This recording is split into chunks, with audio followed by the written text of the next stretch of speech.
I saw you perk up, Ben. Yeah, I didn't know Scram Jett was sponsored by Uzi. What's going on, guys? Another Tuesday night, 14th of September. Obviously, we celebrated the 20th anniversary of a very horrible day this past weekend. My condolences to anybody that's watching that lost anybody, either in the event or since that event, because of this crazy war on terror that we've had. Should be a relatively solemn month in America. We all just need to remember everyone that's ever been involved in this GWAT, man. It's been nuts. It's absolutely been nuts. I know myself, part of the GWAT generation. Mr. Ben Popeye Turner down here, one of my good friends from Turkey, definitely still active duty. So watch what you say. He'll report. Uncle Si dipped out right beforehand, but I'm sure he would have threw his hat in if it came to it. So I thought about it when I actually watched it on CNN. I had not been out yet a year, and I had that thought. I could go back in. Could have. So, then I realized I was too broken out of shape to go back in. I was like, nah, it's a young man's game now. Facts. Mr. Urban, good evening, brother. Grant, what's going on? Our resident Aussie rolling in through. From the future. Yep. Thanks a lot. Love you too. Tommy Indifferent. How you doing, Tommy bitch? Indifferent. Bitch. One of our Full Metal Crayon eaters for sure. All right. This is Scram Jett. We're a different type of show. We're more of a redirection show. We're more about hobbies, entrepreneurship, and kind of digging into those passions that give you, I'm talking a lot with my hands. I don't care. Literally like hobbies, passions, interests that give you a sense of mission after you're out of the service. You know what I mean? Even when you're in the service, man, just to keep your mind occupied and roll through the day for sure. So I will give a small introduction to Mr. Ben Popeye Turner. I was in Turkey on my farewell tour. The place is literally like college with the UCMJ. This is all it is. I was at a party across the street from his house, saw a couple people. I'm like, oh, let's go introduce, blah, blah, blah. And they had a little group of friends, relatively protective of them. No, yeah, absolutely can understand. Rolled up, introduced myself, and this guy's like, where are you from? Alabama. I was like, really? Where? I'm like, Mobile. He's like, I'm from Saraland. I'm sure nobody really knows, but it's about 10 miles north of Mobile. And he's like, what are you doing over here? And I'm like, War Eagle. He's like, roll tide, asshole. I'm like, okay, we can be friends. Okay. Yeah. Yeah. Nice. Little Southern boy mentality. It was great. And ever since then, me and Ben have kept in touch, hung out every stinking weekend that he was there. You were there for 2 years. Right? 26 months. 26 months. Ouch. All right. So, like I said, he's from this area. He's been back. I know his brother. I know his family. We've shot automatic weapons together. Actually, the Uzi that I shot in the promo video, the intro video, was his. So, we got another. What's going on, cuddling kittens? They canceled on us and they rescheduled to Monday. Oh, bummer. So, but of course, they didn't cancel until 10 minutes before they were supposed to show up. It's like, nice. Of course. Always the way. Yeah, exactly. Oh my gosh. All right. So, Ben, if you don't mind, roll through small little intro, if you don't mind. Yeah. I'm Ben. So I'm currently still active, 17 years in June. Damn. So started out, let's see, this is my 7th assignment here in Germany at the moment now. I've been second time in Germany. I was in California, Korea 2 times, Turkey for 2 years, Effie Warren, and coming back to the States in March. So wait and see where, hopefully, not. Yeah. Hopefully not, Yeah. not. Yeah. Or cannon or something like that. I'm Army, I'll take and that score. I'm Army, and I know horror stories from you Air Force guys about Minot. Everybody knows Minot. Why not? Why not? Morale, that's why. Morale, what's that? I don't know anymore. They took it all away from me. It took it all away from you. If the military would have wanted you to have morale, they'd have gave it to you at CIF. Yeah, I'm doing good to still have my birthday. Yeah, no, exactly. You still have your birthday. John Boren, welcome, brother. Thank you. Video froze. Oh, okay. $3 hooker on a military payday. Nicely done. There's no telling. Yeah, there's no telling. Oh, Miss Jade Lopez, aka Combat Cricket, host of the Crossroads tomorrow night. J-Lo. Oh yeah, J-Lo.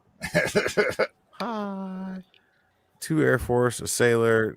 No. He's Air Force. He's active Air Force. I want to ask him, how is he Air Force with the nickname Popeye? That leads a lot of questions, and yeah. It's a nickname that I got in Korea from some EOD guys in 2009, and it just keeps hanging around. Okay. Yeah, when you get 3 sheets, you definitely start looking at it one eye. Enough said. We've confirmed that many a times in Turkey. Yeah. Mostly on a Tuesday night. Yeah, Tuesday. Yes, sir. Tuesday nights. Steaks and whiskey. Absolutely. Nice. Oh, here's my dad. Nice. Good road trip. 800 He went miles. up. Yeah, he went up to Tail of the Dragon, Cherry Hole Skyway, Blue Ridge Parkway. Like he rode his booty off this weekend. Yeah. For sure. Congrats on keeping the shiny parts in one spot. You know. Yeah. This is one trip he hasn't wrecked. Well, at least another trip. A notch on the bedpost that he hasn't wrecked. So we're good with that for sure. That's a good one. Always come back. Yeah. He had him and his buddy were both ride B-Stroms, and then they had another friend join them with a Harley. So they had to slow down a little bit. Dude, my brother did that a few months ago. I don't know if you've seen his pictures. He was tearing the frame parts up on that bike. Did he go to the Dragon? Yeah, he rode the Dragon with his friend, and he was, he was giving her hell. Oh no! Which mule did he take? Dude, he was on that Dynaglide. Oh, he took the Harley then. Okay, nice. But yeah, he was ripping the pegs off that thing. I seen a YouTube video where a guy took one that had like mini apes, and it was a freaking suicide shifter, and he was going through like dragon and hills and twisties, and just sparks flying off the frame, and he's grabbing gears like this, and I'm like, that is a no from me. Big nope. Nothing risked, nothing gained, brother. Is all I got to say. Living on the edge right there. Yeah, that's a little more over the edge than I want to live. I know I'm alive. I don't have to test it, you know. Sometimes you gotta. All right, so cuddling kittens, Uncle Si. What are you doing? Oh, too slow. I think they just catching up to you. I'm sorry, it's 3:00 in the morning. Wait. No, it's 3:11 in the morning. Oh no, you've done your intro. It's between the two. So yeah, I'm Uncle Si. Was active duty Army, National Guard, full-time Guard, Army Reserve, individual ready reserves. Went to Korea twice, went to Kuwait twice. Worked out with combat engineers. Those guys are fun. They blow stuff up if it gets in their way. So that was always nice. And it's always nice driving a bulldozer because it's a freaking bulldozer. Yeah, it gets in your way. So, cuddling kittens. Thanks for joining us. I know you had a little mishap with the military moving system earlier. Yeah. Woohoo! What's new, right? Yeah. I'm dreading it. If this is not making the company look good, I am worried they are going to lose my shit or worse, destroy my shit. They always break something. Don't worry. Yeah. I just hope it's not the expensive stuff. Yeah, make sure to do the inspection when they drop it off while they're there still. And, yeah. Video and pictures of anything expensive. Yep. Yes. Absolutely. Yep. We're doing this weekend. We're going to be going through the house with a camera, film all electronics working. So that way they can't be like, well, that TV's never worked. And be like, bitch, please. Yeah. Where I got you it going? on video. Quantico.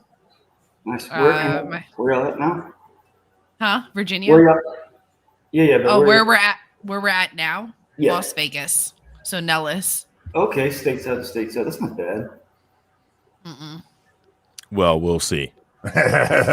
Yeah. Hey, moving sucks. It doesn't matter if you're going like 2 houses down or you're going to the other side of the world. It's still the same pain in the ass. You still got to pack everything. Right. Yep. You got to wait a little longer. That's about it. So again, we are Scram Jett Tuesday night, 8 p.m. Central Standard Time. I will try to find our little slide real quick to promo the rest of our shows on this network real quick. You are watching us on Veterans Anonymous Network, twitch.tv/VetsAnon, YouTube/Veterans Anonymous, and Facebook/Veterans Anonymous 22. 8 p.m. Central Standard Time on Tuesdays. You're watching us right now on Scram Jett.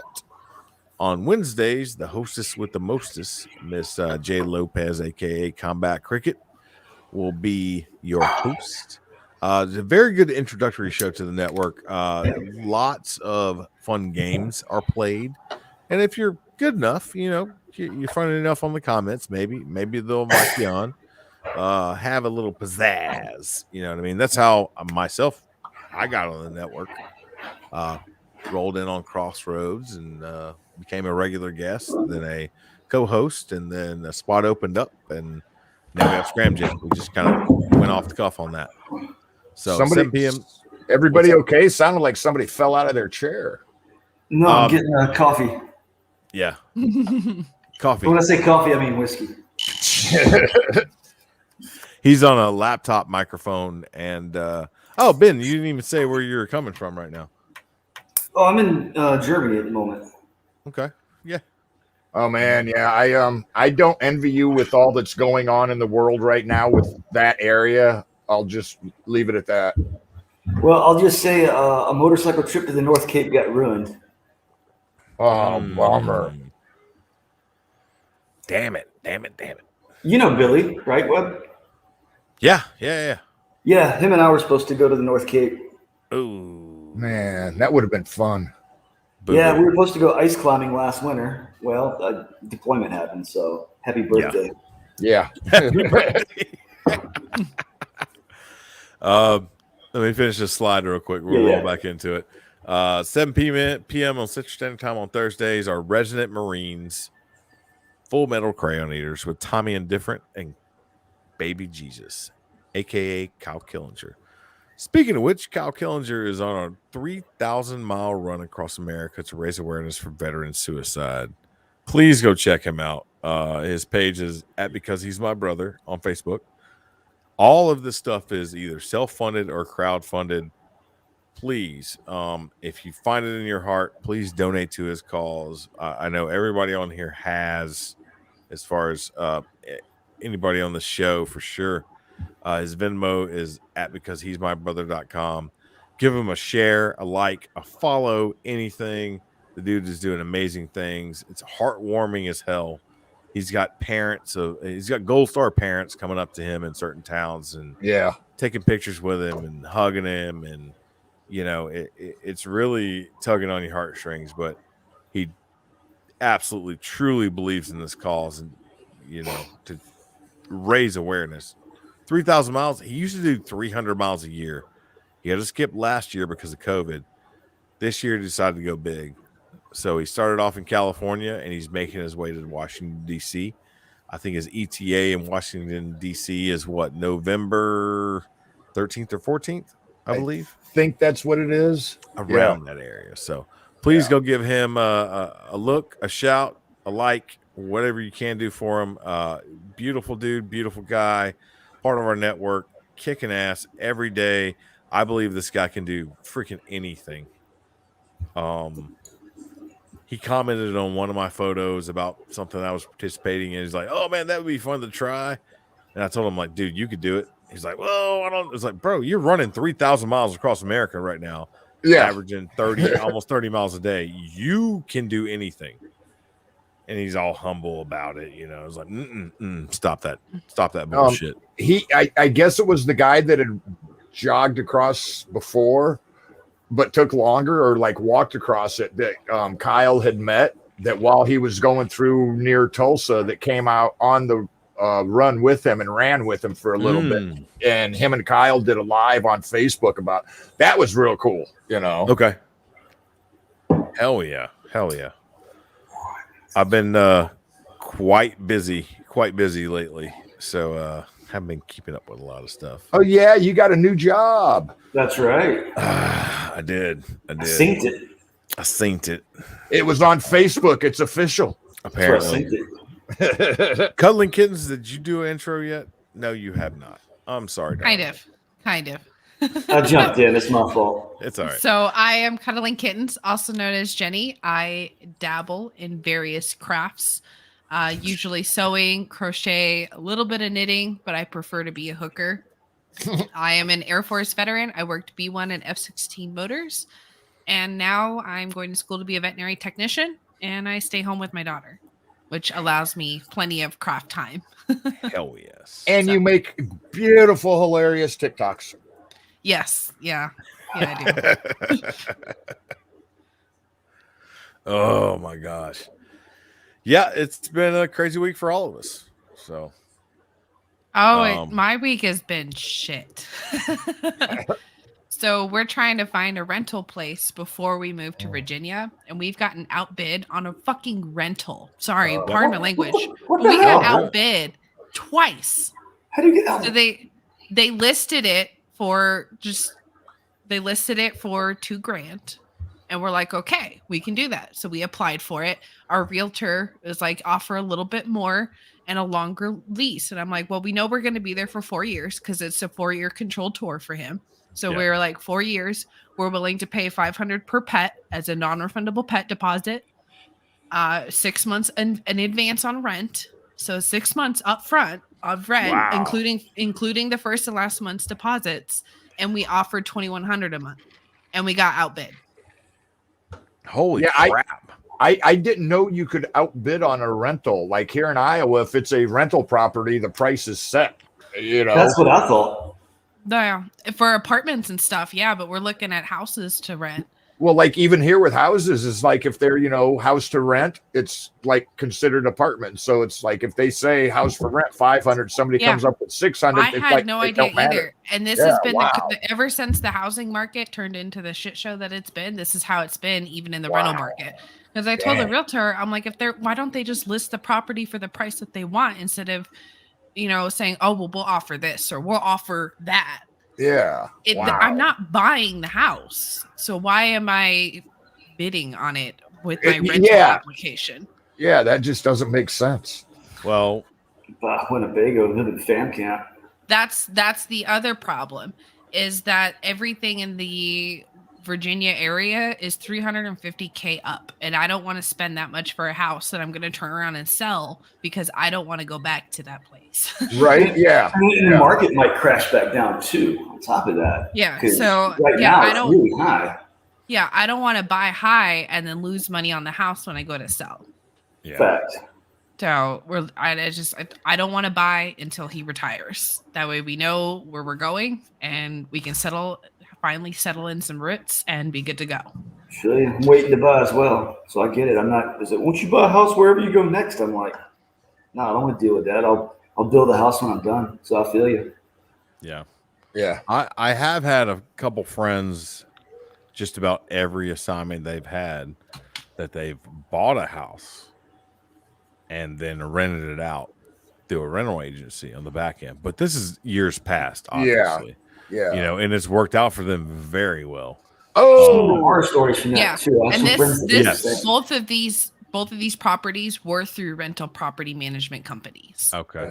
Wow. So the rental property manager is taking all these offers, and then I'm assuming going to the owner and being like, well, take your pick. You've got so many offers, and they take the highest bidder, which is smart for them but it's fucking over military families because we Well, can and- only afford to pay so much. And that Yeah. rental guy is probably getting a kickback by taking bids for rental properties. Yeah. So the The owner, application- Absolutely. yeah, the- yeah. The house we just applied for was $100 application fee, which we paid. Oh, And then after we applied for it, my realtor called and said, yeah, they just got 14 offers. So that's at least $50 a piece.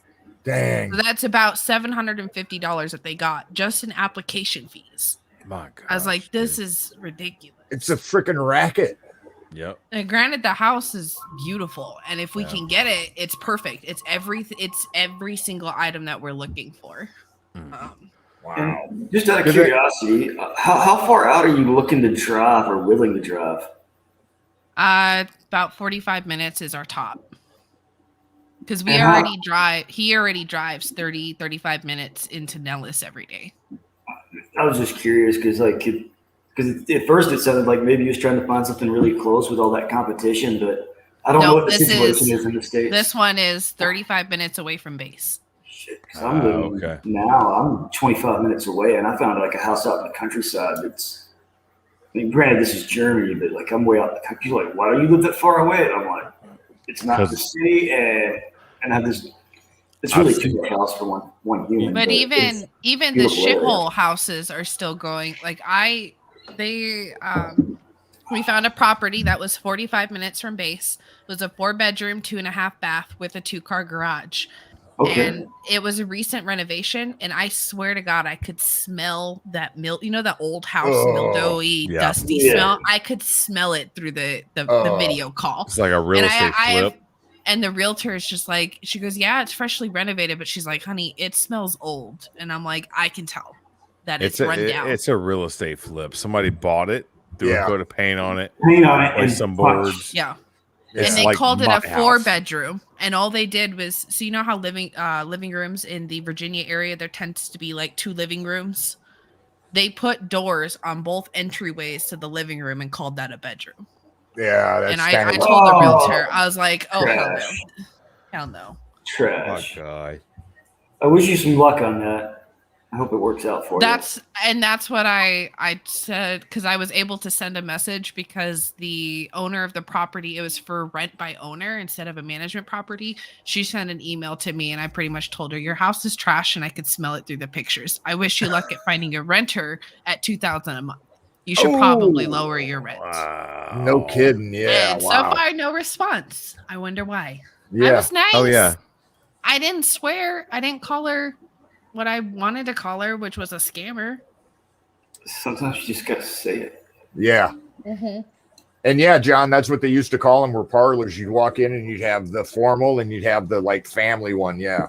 Yeah, you have I'm the pretty formal much- dining room the and plan- the regular dining room. Yeah. The plan is that I'm gonna put the table in the kitchen if there's enough room, and just have that be our dining area, and then have our living room, and then make the other area my craft room if we Yep. can't get into a 4-bedroom, Yeah, that's because a good I've thing. got a lot of shit.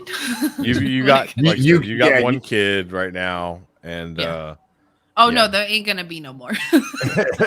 One and done. That's what I said too. Oh But- no, we're getting the snips. I got Oh, approved. So okay. next summer I got approved to get snipped, and then Matthew's getting snipped before the end of the year. So y'all ain't taking no chances. No. Oh no. Hell yeah. I Done like and it. done. I like it. She's like, I'm getting snipped, and so are you. We're not having any more. Yeah. Fucking locking them brakes up. Yes. If it manages to get through birth control, condoms, and both of us being snipped, then it's truly meant to be, and it's an act of God, and I ain't gonna argue with that one. But I ain't gonna go sniffing around for trouble. If Like, that happens with being snipped, condoms, and birth control, you need to find a donkey, and you and Matt need to go walking towards Bethlehem. Okay. I'm just gonna Yeah. I'm gonna buy a lottery ticket if that happens. So I was gonna say buy 2 lotto tickets. Yeah. Anybody else getting a little bit of digital going on through here? I'm I'm a little fuzzy. okay. I'm but always a little fuzzy. Oh yeah, you I'm are. also fuzzy on my shirt from sewing. Okay. So How- I how's went with that- the lid roller. I'm How's that just thinking from the old camera. How's that second quilt coming? I've got a picture that I think uploaded. Let's see. Nice. So Ooh. it's quilted. All that I need now is the binding, which is the border that goes all the way around it. Nice. And then I can cozy up with it. So I am super excited. This one came out with mostly straight corners. Yeah. And it's measuring 47 by 46. It's really awesome. So It's kind of almost a lost art. perfect square. Almost. I'm off by about an inch, but close enough. Yeah, that looks cool. That's awesome. Yes. Mhm. Whatever keeps you sane these days, you know what I mean? Right?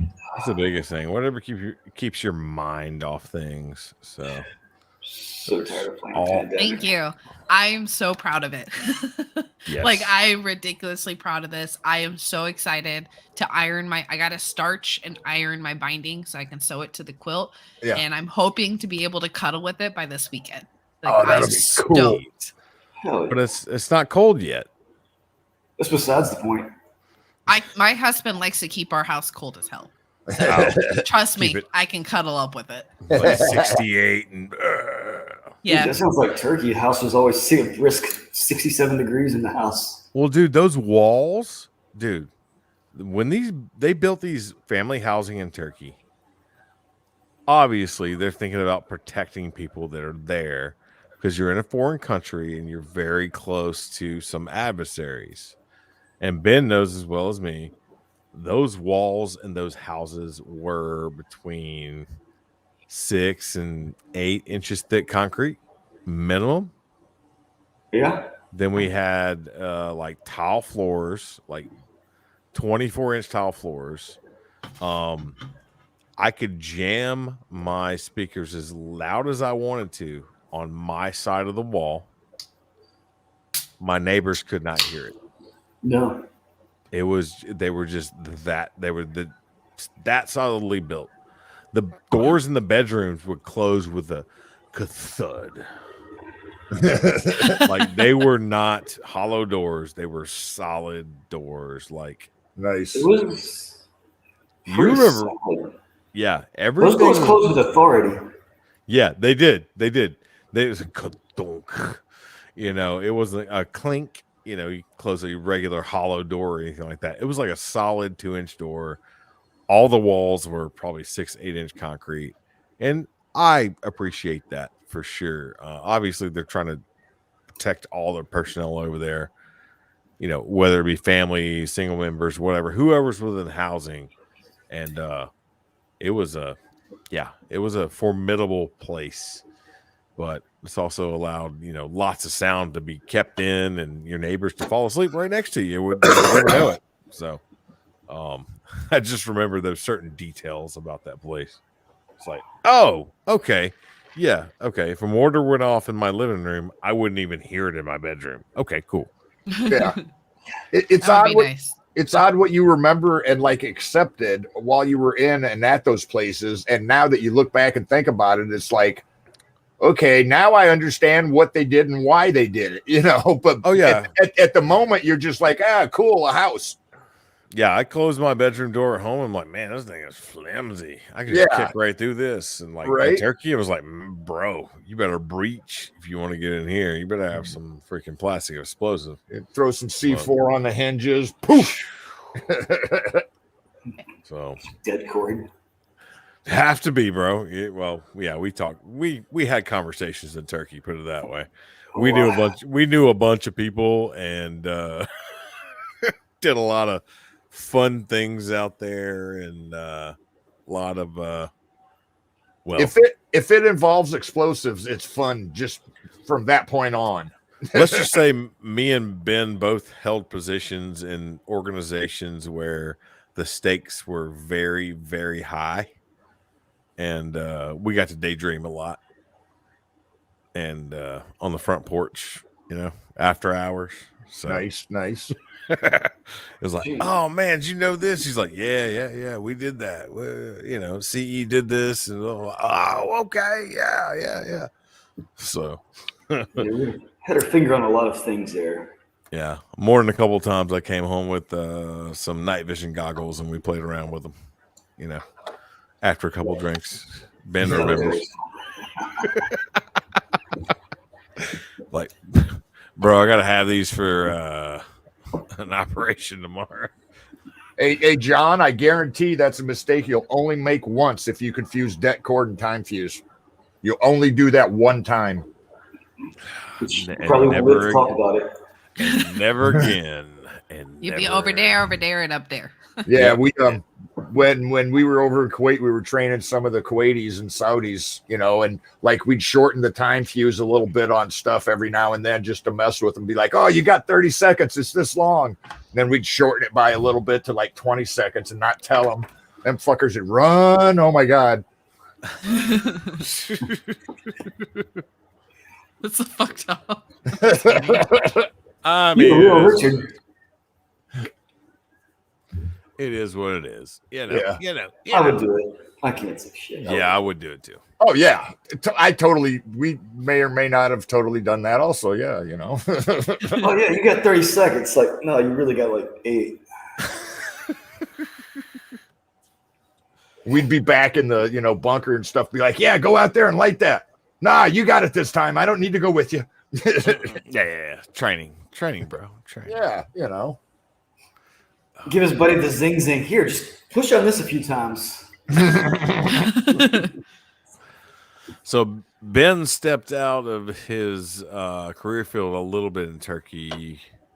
You were I was a housing manager. Okay, yeah. Housing manager for a while, dealing with Turkish nationals and dealing with housing unaccompanied airmen of different ranks. Yeah. At one point, we had 9 dorms and 863 houses. Dang. And 4 people to deal with the whole shit show. I got to just say right here, from me being prior Army and the old school stuff and the air conditioned Air Force, I got to say that like being the housing coordinator sounds like the ultimate Air Force job to have, because you basically got to pick and choose where you lived if you were in charge of housing, right? I had a 4-bedroom house to myself. How Air Force is that? Come on. Perks of the job, but also had to deal with a lot of bullshit. Yep. Oh, I understand. The higher up and the more you get, the more BS you got to swallow. But that perk was, that'd be kind of nice. You got to remember, with housing comes dependence. There comes dependas. Fuck that. Not in Not Turkey. in Turkey. Not It in was, Turkey. dependent That would have been restricted. nice. Yep. It was a frat house. The whole base. That was a thing because they That would be nice. What was it? It was pretty awesome.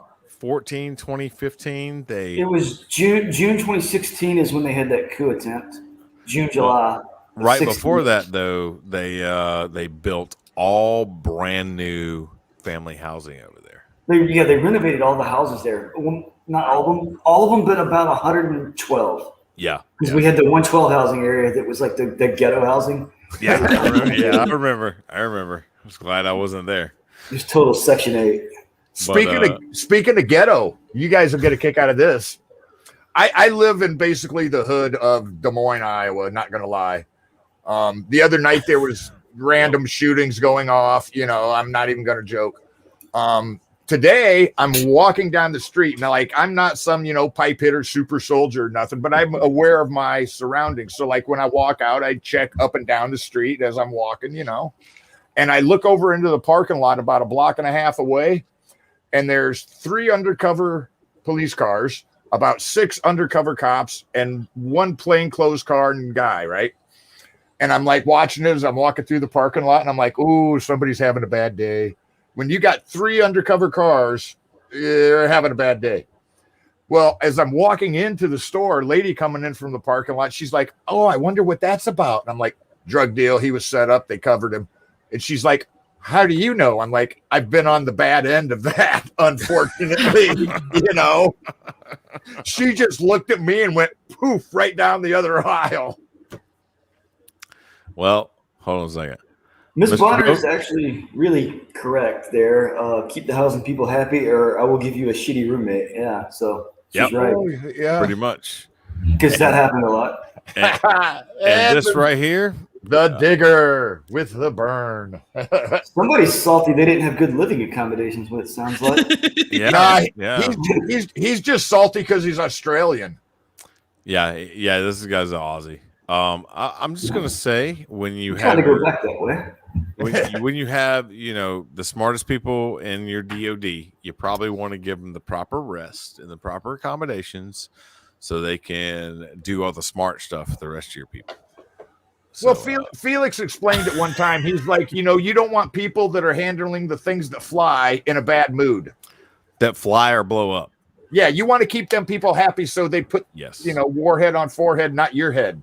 There's a reason why aircraft maintenance is limited to 12 hours of duty for a reason. And up to 16 hours, depending on literally a wing commander's discretion. After that, they cannot work. Yeah. Because they will be fatigued. And it's so detail-oriented that you cannot risk some dude missing a zip tie, safety wire, inspection, anything like that. You cannot risk that shit, man. That's the difference between somebody being up in the sky and hitting a button and it releasing and going and it not going. Or hit the button, the plane blows. Or the plane coming down. Yeah. He hits the button, he shoots out on the eject seat, no, not a good thing. And you lose, anywhere between 1 and 4 people and $100 million asset. Where like me in the Army, they would work us 96 hours with bulldozers digging holes and filling holes, digging holes, filling holes, Yeah. That's some CE shit. They'll do us like that. Yeah. Air-to-air welding. Bro, if they offered that, I would have volunteered. That sounds way cooler than underwater welding. True. Yeah, I think about on the same level, maybe. Yeah, air-to-air welding. It's called projectiles, probably. See, my take on finance: if your job can be done by an app, it's probably out of date. Just saying. Everywhere I've been, 2 jobs now since the military, everything is literally on an application. They got to have somebody hit that enter button, though. I guess so. I keep friends in finance that way. I can always just phone a friend, hey, can you fix this? Yeah, we did have a friend in finance in Turkey, didn't we? 2 friends. Old Red.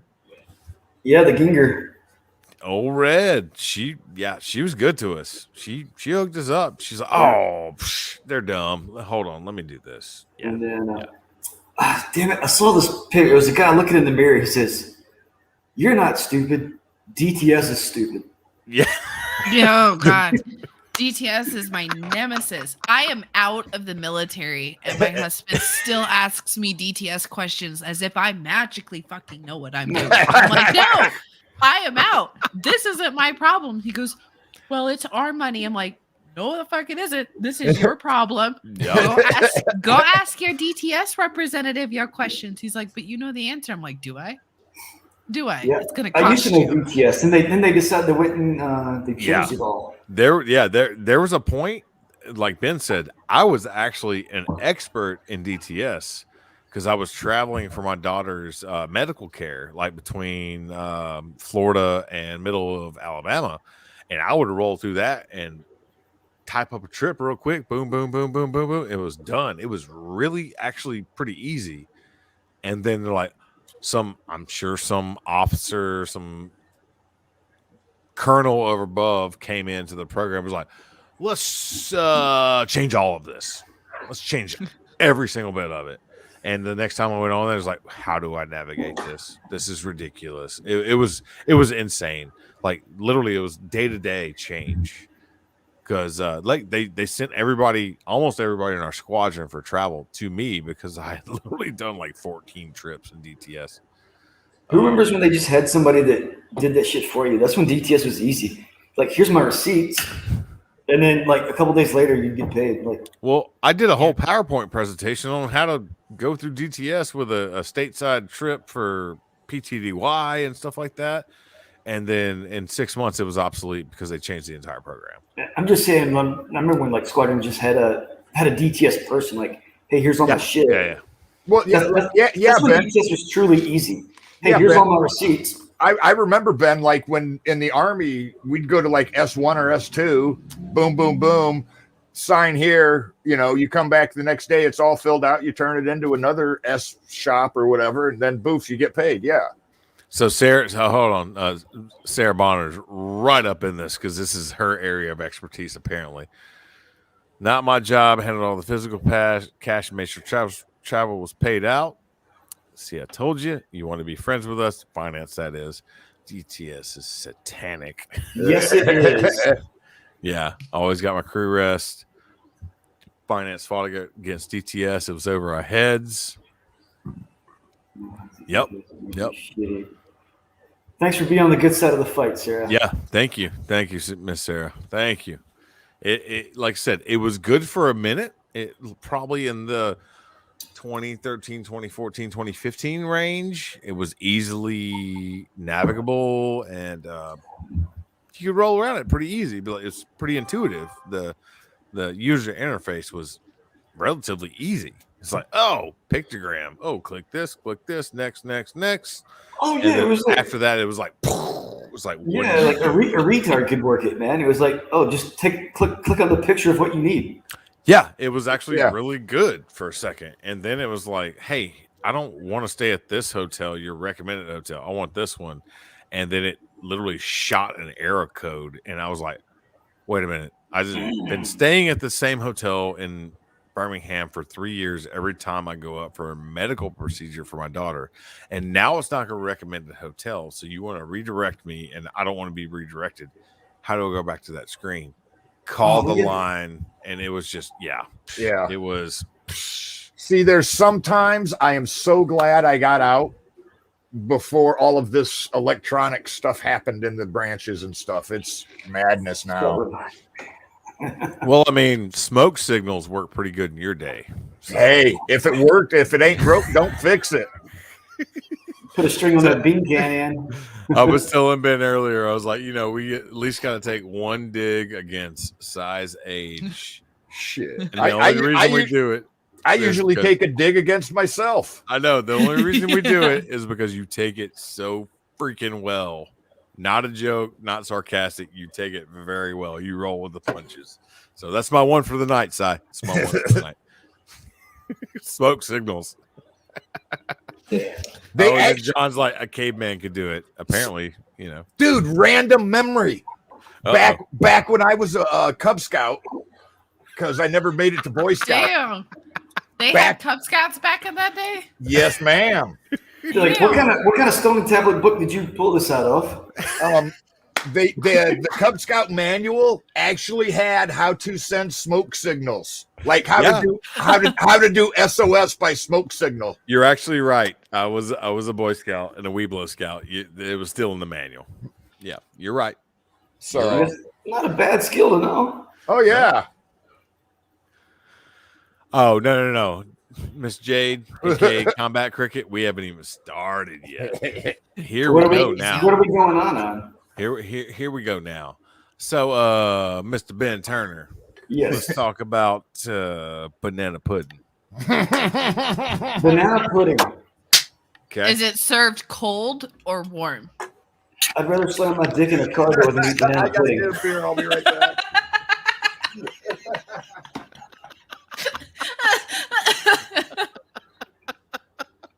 God, I was on a date this one time, and this chick had made dinner, and it was actually really good.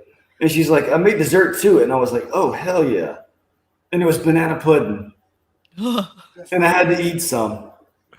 And she was like, you want another glass of milk? I'm like, yep, I need another glass of milk. Get this down. There wasn't a second date.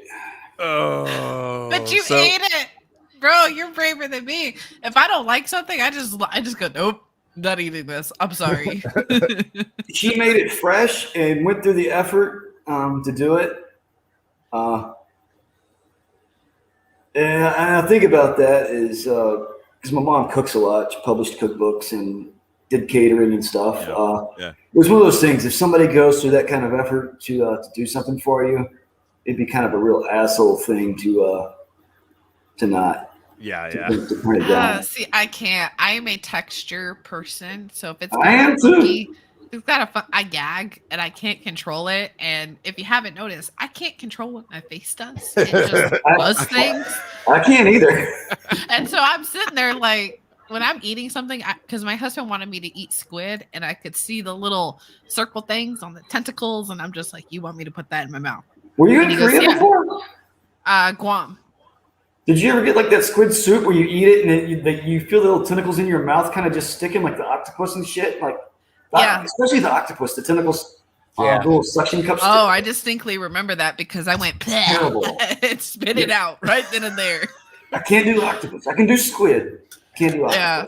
But like I remember, and I was like, I can see it, and then I literally like Matt's like, your face turned green, and then you just spit it out, and I'm like, yep. He goes, no napkin or anything. I'm like, it's nasty. Oh, sorry, I can't do it. It's the texture, man. It makes my stomach do things that it's not supposed to. There was we had the Katusa over in Korea, which are Korean augmentees to United States Army. Katusa. Okay. The army isn't that bright. We're big on acronyms, you know. So anyway, we'd have these Korean guys, and like on the weekends, they're like, "Hey, come back to my town, you know, I'll feed you, and you can spend the weekend." And they would try to feed us stuff, and I'm like, "No. I'm American. I like steak and bacon, dude. I don't know what this is." You know. We went to a Pizza Hut. They had kimchi and corn on a medium pizza and called it a supreme large. Well, sounds about right. I mean, that sounds right for Korea. I was like, I'm from Iowa, home of corn. We don't put corn on pizza here. No, we don't. That's no. No, I mean I get it, but it's different country. But I have learned across the world that I tried it. Everybody's the same. I try it. Really the same. I just go hungry a lot. A lot of Asian delicacies, I either can't stand the smell of it, the taste of it, or the texture. So I usually just eat before I go and then be like, "Oh no, I'm not that hungry, but thanks." Yeah, texture is a big one for me on food. If the texture isn't, you know, So Ben is probably one of the most traveled guys I know, and I'm honored to freaking know him because this guy, every country he goes to, he tries to summit a peak. And if he has a motorcycle, he rides everywhere he can. He tries the local fair. He tries the local liquors and alcohol. Like, y'all don't know, but that's a titanium camping mug he is drinking out of right now. It's a lightweight pack mug. Nice. I know him that well. So, I know metals that well. You know this metal cup. Yeah. I know metals and I know Ben that well. I was like, oh, that's his titanium pack mug right there. It weighs like 0.3 ounces. Right. It's light enough to put in the pack. So no, man, I know Ben, you've experienced you were just in the UK for like 6 months, right? Yeah, I was there for 6 months. July 4th weekend, we did the 3 Peaks Challenge, 24 hours, 3 peaks. We started in Mount Snowdon in Wales. Then we did Scafell Pike in England.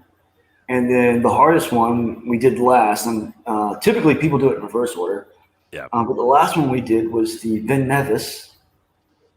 So we could finish in Scotland and the Fort Williams area just north of the Lake District. So after we finished, there was some things to do and we could finish in Scotland. Yeah, Most people start at Ben Nevis and do it reverse order. And they do the hardest one first, and then it gets a little, and it honestly gets easier as you go. Scafell Pike and then Snowdon's easier. So they do it that way, but we did it the hard way. And then on top of it, people normally they hire a driver to drive them to all these places. Well, we did it the hard way. We took turns sleeping and napping in the car while driving, and like just murdered ourselves doing it, but we did it. That's the military way, bro. But we did it, and It was pretty amazing, amazing trip. We finished up, stayed. We found a little place to camp just outside of Fort Williams that night. Then got up the next morning. We rode up to the Isle of Skye. Kicked around out there. Got some haggis. Went to the Talisker House. Went to Portree. Hung around out there. Went to the then went out around. We ended up camping out on the beach out there, and Nice. Hebrides. I can't pronounce it, but when you say Hebrides, it's definitely wrong. But Yeah. and they get upset about that, but it's funny. But we camped out there on the beach, and that was the clearest, cleanest, beautiful salt water there. It was an amazing place. Good place to camp. Wish I had more time. Like I had stayed out there for a lot longer. I wish I had my own kit. It would have been a lot better. Nice. And yeah, Sarah's doing that jump for valor. I definitely want to see some video of that when you go skydiving tandem, girl. So this is Nick Turner. That's my brother. Yeah, this is Ben's brother. That Nice. picture's from the Tail of the Dragon. Yeah. Nice. Yeah, that's Ben's brother. He's down here in Saraland. So And apparently Frank Urban caught a ban for something about, that Facebook meme where it's like, if a burglar broke into your house, what would they find on top of your fridge? His response was a bullet. Apparently Facebook took offense to that, and he can't comment anymore. that figures. Yeah. Is that what it was? Like Yeah. Sarah's saying you did it in the way you can truly appreciate the experience. Like as far Definitely as long won't as, forget it. Yeah. yeah. Dude, you've done some amazing crap. In Korea, did you summit something in Korea when you were there? Yeah, we did. We did Daecheongbong. Nice. Damn, I can't even. If you look on my page, you can find some of those pictures. Yeah. There, I got some absolute wonderful pictures from sunrise. Yeah. I saw it for sure. I remember. I had some printed out. I think I sent one to Amber and I sent one to Heidi. Okay. Yeah. It was done on metal, like a long sheet metal. Yeah. You shot me a picture of those actually, or a screenshot of them. Yeah. Nice. There's Daecheongbong. I think that's the one I went to in Korea. We were climbing up parts of it, and there was like water coming down, and people would be doing just little picnics. But there's like this thick a hemp rope that you got to use to like pull yourself up these freaking rocks and stuff. There was a place like that they had to scramble. Yeah. And I want to say it was out, but when you got up to the point, and when it was clear after the sunrise, you could see out to the ocean. Yeah. Wow. Yeah. So yeah, we did that one, and then there was another one that was a little further south that was taller. I think it was around 1,900 meters or so. I can't remember, but that was a really good one. There's Korea was way cool. The second time I went was a lot better because I knew more. I wasn't a barracks rat like I was the first time. Yeah. Yeah, I stayed out of the bars the second time around and took my ass outside, so it was much better around. Me and a buddy, he was stationed down in 8th Army down in Daegu, and when I took in-country leave, I went down there by train. Daegu or Daegu? Daegu, I think. Daegu. There's Daegu's down south by it's like near a port area. Okay, so Daegu was inland, right? Okay, it might have been Daegu then. I'm just asking because I didn't know if we were talking about the same place. But this was where like 8th Army and the MPs were headquartered at, and they also had the cannibalization point. So like if you needed parts for a vehicle or something, that's where you had to go to pull the parts off the scrapyard. Okay. And he was down there, and so like I took the train down, hung out with him for a couple days. Then we went down to Jeju Island. Jeju was awesome. We took the ferry boat there. We had Korean families buying us alcohol. They're like, "Oh, you're American on vacation here," and we're my God. Let me come back to that in a minute. Go ahead and finish. But yeah, so like we get off of the ferry in Jeju Island. We're just fucking hammered. We get on a tour bus that we don't realize is full of old Korean Catholic people. and Good. we're hammered, and we're looking at all these, like, they're like 70 years old or better, and they're going to the other side of the island to this Catholic missionary that's there to, like, prayer and light candles or whatever Catholics do. And we're freaking hammered, and we're just like, hi, annyeong haseyo,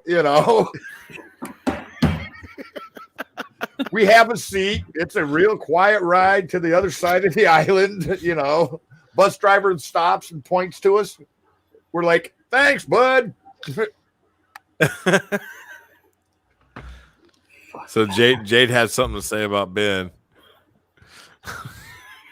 Right? That's literally the whole reason I joined, Jade. Everybody was like, hey, why are you coming in? Everybody's like, oh, I want to go to school. I want to do this. And I'm like, yo, I just want to go see some cool shit.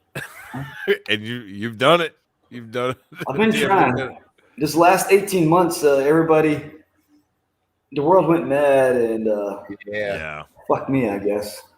I had a buddy that I went through basic training with at Fort Leonard Wood, Missouri, and his big joke, he was born and raised in Festus, Missouri, which is like a half hour away, and he was like, yeah, join the army, see the world. Oh, he don't even know. He don't even know. So he wasn't there on Tuesday nights on the porch.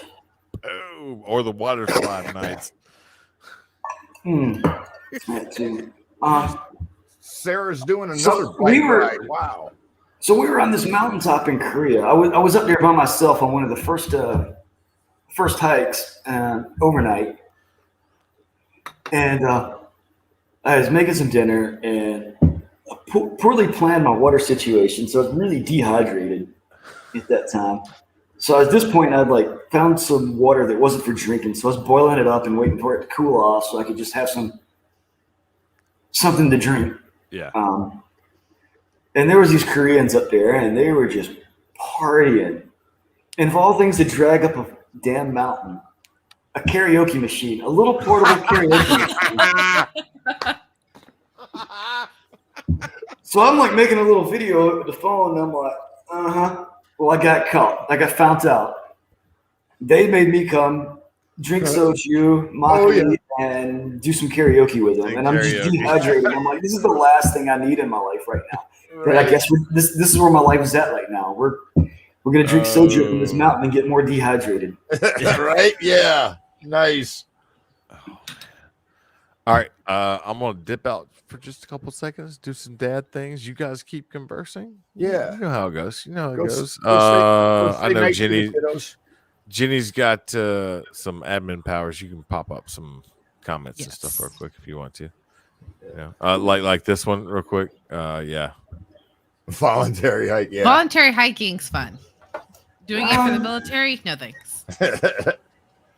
We did something similar to that, Ben. We were the first year I was in Korea.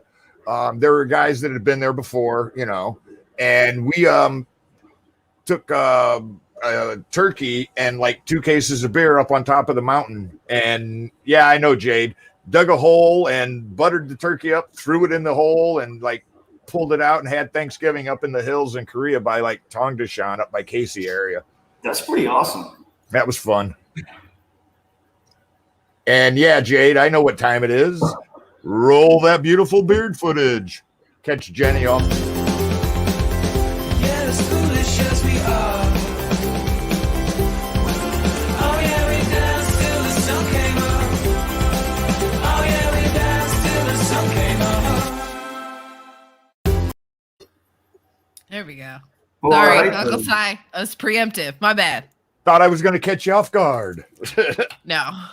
But yeah, if you don't know Ben, Beard's barbecue sauce, he's Felix Irving. He's Air Force, just like you guys. I think Jenny worked with him. Yeah, Webb worked with him up in Nellis or Ellis, whatever. Ellsworth. Hellsworth. Yeah, there you go. But yeah, Felix, poor guy. He got banned on TikTok for no reason, playing a video game like everybody does. He got banned on Facebook. He can't comment. He can't like or share anything. But he is expanding. He's got a new store, the Reynolds in Belforge, and he's hoping to get into more of the Reynolds stores out in that Rapid City, South Dakota area. Everything else is going good with him. He got the total financing for the food truck trailer, so that's coming in That's awesome. October and November. I think he's getting his food truck trailer, and then he's going to be driving across the country. He's bringing sauce to you one backyard at a time. Well, the sauce is phenomenal. The rub is phenomenal. I've done a smoked a rib roast. Oh, with nice. with the rub. I smoked a four bone rib roast with the rub. 4 hours around 190-ish. Yeah, about 4 hours around 190. Nice. With a combination of hickory and sugar maple with the mustard rub. Fantastic combination. I'm obsessed with this habanero sauce. I haven't had that one. I've got the mustard and like the spicy one. I like a spicy one. It's been delicious on everything I've put it on. I made burgers the other day and I put the rub on them and just made them on the stovetop because I don't have a grill because we're moving and our old grill was a fire hazard. So you light it and it would just go. I had disassembled, cleaned it, reassembled it so many times that it wasn't worth it. So we're waiting till we move. We've saved the money so we can buy a new grill when we move. But until then, I got to cook on the stovetop or oven. And that spicy rub on burgers, it was delicious. The key to life was just a plain Weber charcoal kettle grill. You dump them out, take them apart, and you never have a problem. When you burn through the grate, you can replace them. I've had one. I ended up leaving it with one of the German guys that I'd had it for years. And I put a new grate in it. I'm like, hey, here you go. I have two of them. And I was back out here some years in between. I think 2014, I was back out this way for just a birthday party. And we ended up at his house and we had a barbecue. And he's like, oh, remember this grill? I'm like, I remember that grill. He's like, yeah, it's still going good. Nice. Awesome. I've had that. I had that grill since 2011 and it was starting to rust through. It was old. It was time to go. Yeah. So now we want, we want a master built like what Webb has. Yeah. I told my husband, I'm like, let's get rid of the grill we have. Let's wait until we move. So it's one less thing for the movers to ruin and buy it when we get there, have it delivered. And that's what I want. Well, and I was like, and it can be a new hobby. Well, if you like smoked meats, yeah, look up Backwoods Smokers. They're out of Dixie, Louisiana. Well, they're pricey. Oh yeah, so is the master builts. But like what I was going to tell Jenny is like it might not be. You're never going to do like what Felix does, like catering and having a food truck. No. Yeah, but you can do everything you're going to want to do with that grill. It's not going to be like you're out there going, oh, I wish we had a bigger one. No, that thing can handle almost anything you shove in it. Crazy. Master built. I'm gonna check them out. I don't know much about them. I'll look into it. Yeah. Oh, and I don't know if you've heard, Ben, Felix has got his coffee sauce and coffee seasoning out and available. I did not know that. That's something I'll have to look into as well. But right now I've got a jar of mustard sauce in the fridge. I've got a jar of mustard sauce on the counter here and some rub and another jar of spicy sauce. But this is what we're looking at. But we're gonna order it. It's the 1050, I believe, is what he has. Yep, just like that. Is this gas fired or wood fired or pellet fired or wood? Fuck yeah. Yeah, and he gets his charcoal wood from a company called Jerk, Jurk. Is that like a lump coal, probably? Yeah, lump coal, yep. But you can use charcoal. Yeah. It's Here we go. Oh, here's the guy to ask. Webb's got a 1050. But that's what we're wanting to buy. And we're just waiting until we have an address and I'm ordering that and that'll be another hobby for me. So I'll be sewing and grilling Woohoo. Yes. Hell yeah. Yeah. So me and Ben have rented many a grills from outdoor rec in Turkey. Oh, we rented that big bastard that one time. Yeah. Yeah. It was a lot. It was a lot. Yeah, of and we filled it up, but they couldn't get the damn pig in time. Yeah, that's true. I did. Of course, I did do that one pig Over for the at G.I. squad. Joe's house. Yeah. And that was awesome. That was a crazy He experience. was a good dude. I won't go through the whole experience, but it was my squadron commander, and then I had my wing vice commander roll up about 3 a.m. with a cigar and some scotch. You'd be like, "You still up?" I'm like, "Yes, sir, I'm still up." So we sat there and I listened to his crazy war stories for like 3 hours until the sun came up. It was wow. Yeah. Rob, That sounds like Guam. yeah. There was a lot of nights in Turkey with just random. Yeah. A lot of random things just kind of happened, and it was. Sometimes they were really weird, and sometimes they were the most unique things that like this will probably never happen again in a career. No, ever. Magical, dude. Magical. Absolutely magical. Really, really unique place.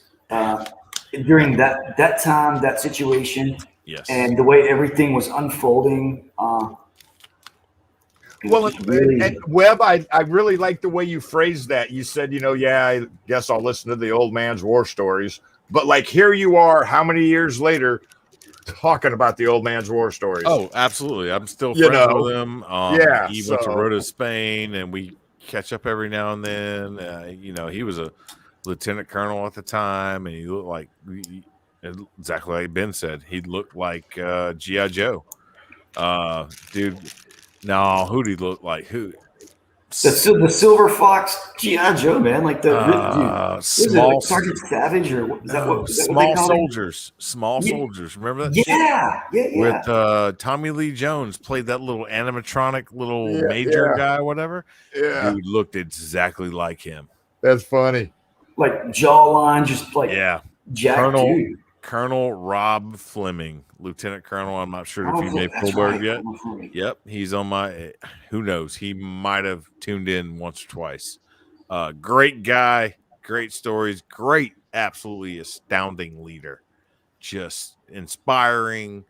Went through some crazy stuff in Iraq and Afghanistan. And Jade, the reason you love small soldiers is because you are a small soldier. Just saying.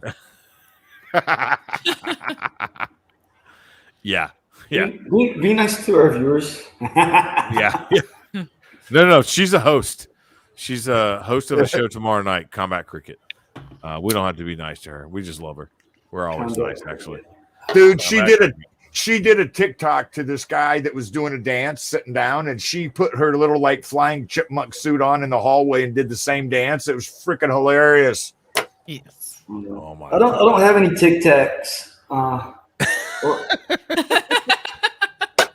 so I wouldn't know. TikTok. Yeah, Ben tends to stay off social media, which I envy him. I don't blame to you. a certain point. For sure. I got bored. And then I used to run around the flight line with a horse mask on mid-shift. And it's been sitting in my garage. Yeah, it's been sitting in my garage since I got out of the military. And I was browsing TikTok and I was like, I could do this. So I pulled out the horse mask, and now I got an eagle and a cow, and I got problems. I got problems. Eagle, cow, horse. I have a hippo for a dependopotamus. You got a unicorn, I think, don't you? Yeah, I have a hippo. You do, don't you? You do.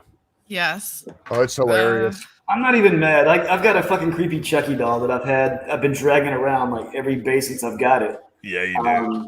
And it's the stupid things that we find and we get. I was at Mardi Gras the last time I was at home.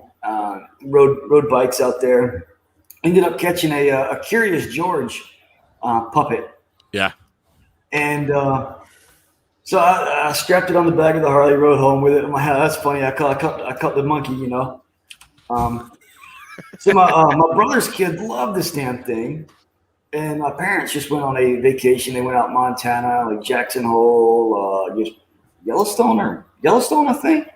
Montana area, Yellowstone. I don't think it's Yosemite. I think it's Yellowstone. Okay. I can't remember, but they were out there and about, and they were out there taking pictures with George. Had him in the airport, and had him. They had rented a Bronco Sport or whatever they had out there, and they had him stuffed up on the roof. So George went on the vacation too, and I'm like, that's right, a page right out of my playbook there, taking a little puppet along, except it's just as creepy as the Chuck doll. But you weren't there when the Germans took him. No, I wasn't. I don't think you were there. The Germans took him. They wanted to take him on vacation. They went to Berlin. They sent me pictures. They had the little stupid Chuck doll in Berlin and some other places. That's funny. But, due to government disagreements, they pulled out and moved to Jordan. Mm-hmm. So I did a year in Korea. Chuck didn't go to Korea that year. Got back to Germany. A buddy of mine hits me up. He's like, yo, I got something for you. Meet up with him. He had went to Cologne, met up with one of the German Air Force guys there, got the Chuck doll back and gave it back to me. Yep. So I got the Chuck. He's hanging out in the garage now. Yeah. Funny. Yeah. So he had a long extended vacation. Dude, that's one of those stories. I know we had talked about in Turkey. It's like, where the hell's the Chucky doll? Well, we'll see. But yeah, you're right. There was a disagreement between the German government and the Turkish government, and the German government was German Air Force was stationed at Incirlik Air Force Base for a while, and then something happened where the Turkish government did not let some German diplomats come in and visit their forces. So there was, and they literally yanked their personnel and their tornadoes out of there. And well, these guys were the Airbus refueling guys. Oh, the A400s. Okay, yeah. It was like the A380, I think, is what they had at the time. Oh no! It was or A310. the But I've got a whole 310 uniform MRT. and patches. Yeah, 310 MRT. Got the tour of the plane. But they had they had built this huge swing and everything. And I was like, you guys leaving that? They're like, no. We packed this and take it on the plane with us. They literally packed the entire house. Like they had like 2 or 3 houses. They packed everything up. Big ass swing, everything. Grills, like everything they had. They packed it up and hauled ass to Jordan with it. Yep. Nice. And, but I was fortunate enough. I got to go to a barbecue with some of those guys and hang out and see some of their rituals. Nice. They do a lot of the same shenanigans that we do. Like, hey, this is your first time here. You got to do some silly things, be part of the club. Right. So I got to see that. They came and barbecued. And I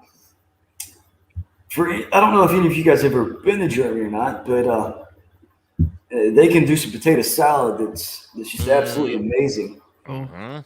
So, so we was doing this barbecue, and they rolled in, all 10, 15 of them. I was taking care of all the grilled chicken and everything else. They rolled in. They made 10 kilos of potato salad. Hi, Jeff. Yeah. We ate potato salad for days. Oh, I hope so. Hello, Eric. Holy crap, dude. I'm sorry I missed the Germans in Turkey for sure. We got the party with some you'll love Spaniards. that. We got the party with the Spaniards. Oh, was you there that night? Bearcat suplexed that dude? Yes, I was. Oh God, that was great.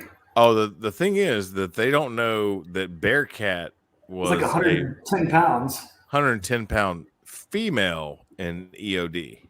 Oh, nice. EOD Oh, ain't nothing to mess with. I don't care bro. what branch. She EOD. is played on the Air Force softball team, the championship Air Force softball team. Nice. Like she was still a beast. She's awesome. Holy crap. I was just talking to her the other day. Oh, yeah? For a few Lindsay? minutes. Yeah, just text. Yeah. She's doing all right out at Scott. Okay. Yeah. kitten's dipping out for a second. Yeah, but dude, yeah, she just straight dropped that dude on its fucking head. She was like, I ain't playing your shit. And just dropped him on his head. Like, it was, and everybody was laughing. All his friends were laughing at him. Yeah. Like a week later, they were at the bowling alley, and they were all there, and they seen her, and then they just started laughing at him, and the dude fucking left. It was really funny. Exactly. He left in shame. And Jade, yeah, you guys got to at least see the terminals. Whenever I hit Germany, they kept us on the plane. Like literally, we got refueled and resupplied, and we're like looking out the back doors, going, "Oh, wow, that looks cool. Look at that. I wonder what that is." I've seen the BX at Ramstein. It was pretty nice. That's about it. Unfortunately, I did have orders to Spangdahlem from Ellsworth, and I was freaking out because I put in for extended long 4 years, A10s. You know, I'm like, let's go. Oh, that's before they got rid of the A10s here. Well, that was the thing. Me and my friend both were in the same shop, and we both put in. He got Aviano, and I got Spangdahlem, and the orders dropped on the same day. And our leadership played a trick on us, like, bro, you need to get to the flight office right now. You guys are in trouble. Like me and this guy was like, Bustos is his name, tech sergeant right now. I was like, bro, what did we do? He's like, I don't know. I guess we gotta go to the flight office. Like, so we're like up in the flight office and like rolling the flight chief's office. He's like, yeah, you need to get a parade rest for sure. We're like, what did we do? We didn't do anything, bro. Like, what the hell is going on? Those are always great. Yeah, and our freaking supervisor came in there. Well, my supervisor, his supervisor came in there, and they came in and sat down. Like, bro, you're in trouble.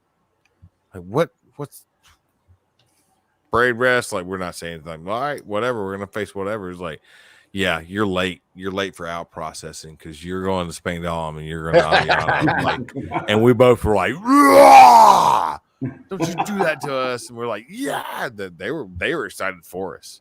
You know, nice. what I mean? Yeah, cool. It was good. It was good. He ended up going to Aviano. A month later, my orders were canceled. Oh, bummer.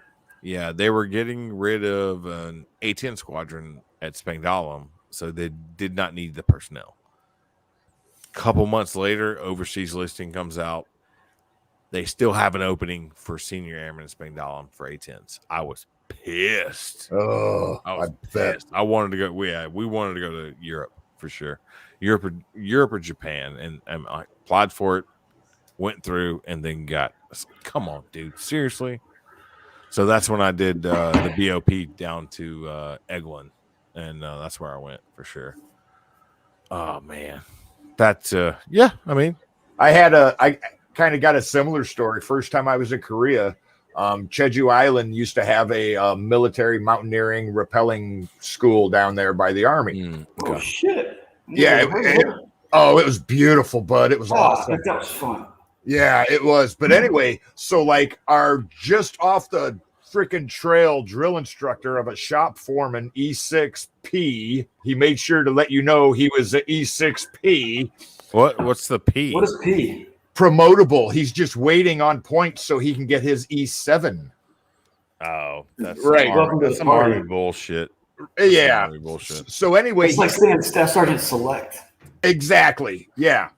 So he comes out of the office. I'm laying underneath a Humvee doing a starter or something like that, you know. And he's like, hey, we just got 2 slots to go to Jeju's mountaineering school. Who wants to go? And I'm like, I do. He goes, dummy, you're already on the list. We had 3. Now I say we got 2. You know, I'm like, yes. Okay. Awesome. Yeah. Done. But it was a week-long course, and you started off doing like little 10 to 15 foot hill doing rappelling, you know. And by the end of the week, we went Australian style, face first, down 300 meters. Fuck yes. And I was vertical rock face. Oh, bud, I was walking around like that the whole freaking week. There's nothing like it. Nothing like getting on getting on a mountain and going for it, it's a unique thing. I Oh couldn't my even, God. when I got to the end of the rope at the bottom of that 300 meters, because we had to hike up about 600 meters to then go up another 300 to then rappel 300. Yep. And so, like, when I got to the bottom of that, we were still like 600 meters up in the mountains on the island there, and you beautiful view of the whole ocean and everything. Oh, it's amazing. I'm trying to light a cigarette, and I'm like, fuck. You know, I'm twitching so much from the adrenaline, I couldn't even light a cigarette, you know? That's awesome. That makes you feel alive. Oh, Yep. bro, the first couple steps, it was like, what the hell? I'm going face first. And then you get a couple more steps into it, and you're like, this is really fun, you know? I'm back. I'm back. Well, as some of you have seen, I started a new job yesterday. So some have known, some have not known. I've been at Airbus for 2 years. I appreciate the experience. I appreciate all the knowledge they've given me. You know, Air Force for 10 years, aircraft metals technology, machining, welding, fabricating, job shop. I've been on the B1 and on the startup program for the F-35 at Eglin. So lots and lots of experience, which got me in the door at Airbus as a manufacturing engineer. Wasn't really looking for a job, so to speak, but I was open to opportunities. Saw a few things on LinkedIn, saw this opportunity. Did not think I had the education for it, for sure, because they talked about a master's degree. Thankfully, these days, most positions are, you know, a degree or equivalent years of experience plus education. Nice. So, anybody out there, anybody watching, don't discount yourself. Any kind of EPRs, OPRs, any annual review that you have done, any of those bullets or descriptions or anything, those are literally resume bullets that in short form. In a resume, you can expand those out. I'm not saying embellish. You can expand those out and actually explain yourself fully. And that's literally what has got me in the door at both these jobs. And I started yesterday in my new position, senior manufacturing engineer at Continental Aerospace Technologies. So I'm as surprised as everybody else. Like, okay, I guess I've done enough work and talked myself up enough that they believe I can fill this position. I don't believe I'm a fraud or anything like that. Just like any big life change, there's stress and you're worried like that you won't measure up, you know, but this job points in a direction that I wanted to go to after the military in the first place. Airbus, that position, I thought it would, and it did for the most part. Gained a shit ton of experience in the corporate world. Definitely learned what I didn't like and what I did like about the corporate world and what I could help to change. And being a manufacturing engineer, your whole job is change and continuous improvement, which is basically all we learn in the military. You know what I mean? Ben knows. I mean, you're still in. Like, there's some things that, you know, that are what they are. Like, freaking two things only fit together one way. Well, Go ahead. come back to me on that. Just remind me. Go ahead, but Okay. just remind me. I've got a good one for that. Yeah. No. Go ahead with that. Well, the Air Force doesn't always do that. So, a little over 10 years ago, my career field merged. And then they finally saw that it was a really terrible idea. So they made a shred out to split it back out. Obviously I'm on leave. Got a gnarly beard going on here. Yeah, you do. But when I get back Glorious. to work, appreciate it. I'm over here like I don't have You're one. stroking your non-existent beard. So I was in putting my leave and shit, and oh, by the way, yeah, you might not be back doing the job the Air Force taught you to do to begin with, so you can go get experience doing the job that it merged with. And I'm like, well, that's the whole reason they made this whole fucking shred out, is to prevent this backwards ass thought process. Yeah. So I'm waiting to see when I go back on the 27th, what's going to happen. Worst case, I might have to go to my leadership like, hey, there's got to be something to do on this base that's completely not my job because I'm not going to do my job anyway, obviously. Like if they made this whole shred out and I'm not going to do my job, there's got to be something else cool to learn that's not my job. I've already told them, I was like, hey, pretty good at safety shit. I've got experience. I've got a degree in it. I was about to say you definitely have a degree in it. So well, they use that position in the squadron for people that they're grooming for another strike. So I'll never get that position. Damn. Because they don't like to hear no. They like to hear yes, man. Yep. And when there's something that's wrong or a bad idea or goes against their entire process, and I'm like, no, we don't need to do it that way because that's not the process. Well, we got to do it that way. I'm like, dude, I didn't make up this process. This is y'all's fucking process. Yeah. So no. So I don't go to foreman's meetings anymore because they don't like to hear no. That's it. So you're definitely too far along to give up. You know me and my story for sure. Yeah. And, We had a lot of long talks on that. So yeah, absolutely. So going into that, what I was going to ask you is, maybe you can share with everybody else some of the things that from the corporate world that might match up with this that you liked and didn't like. Now that you've left Airbus. Great. Holy shit, Ben. That's multi-layered and an absolutely amazing fucking question. Seriously, like that's okay. So everyone saying this in case somebody else is maybe going through the same experience that may be seeing this as well. Yeah, no, absolutely. I do want to address something real quick before I answer this shit though. Right here. Everybody hear about that? Yeah. Norm McDonald. 61 years of age, I believe. That's the best one. Vincent Rip Turd Ferguson. Norm McDonald. Like somebody jog my memory.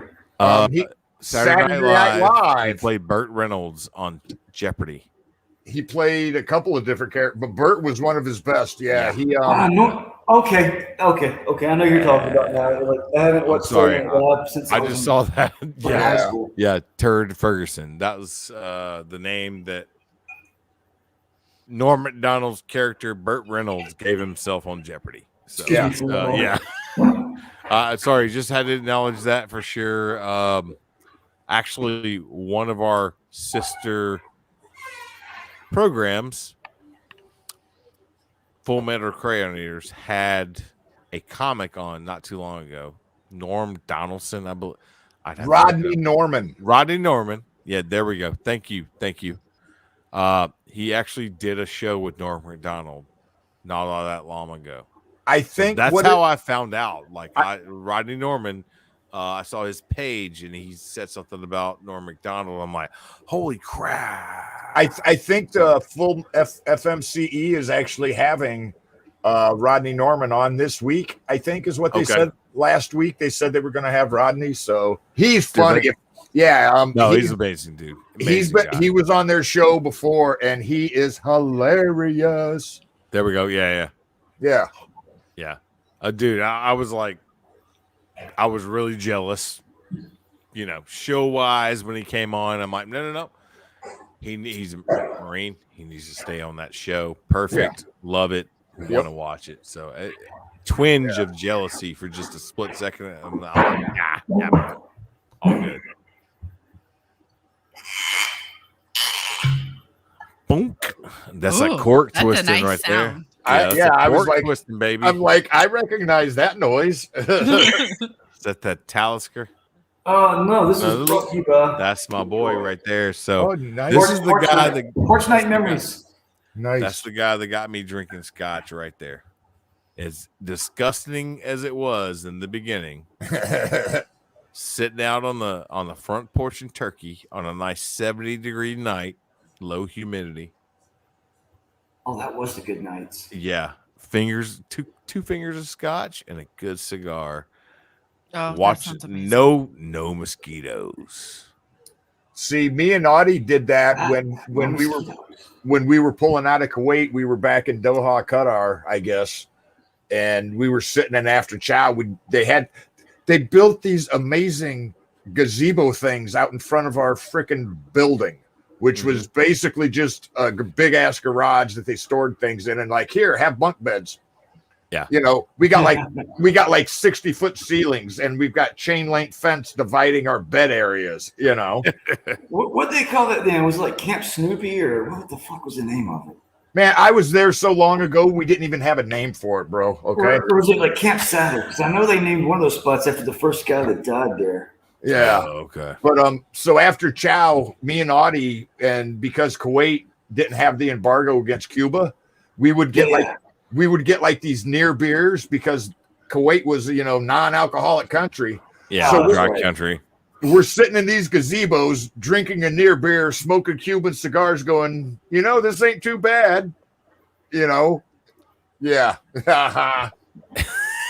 That's Audie.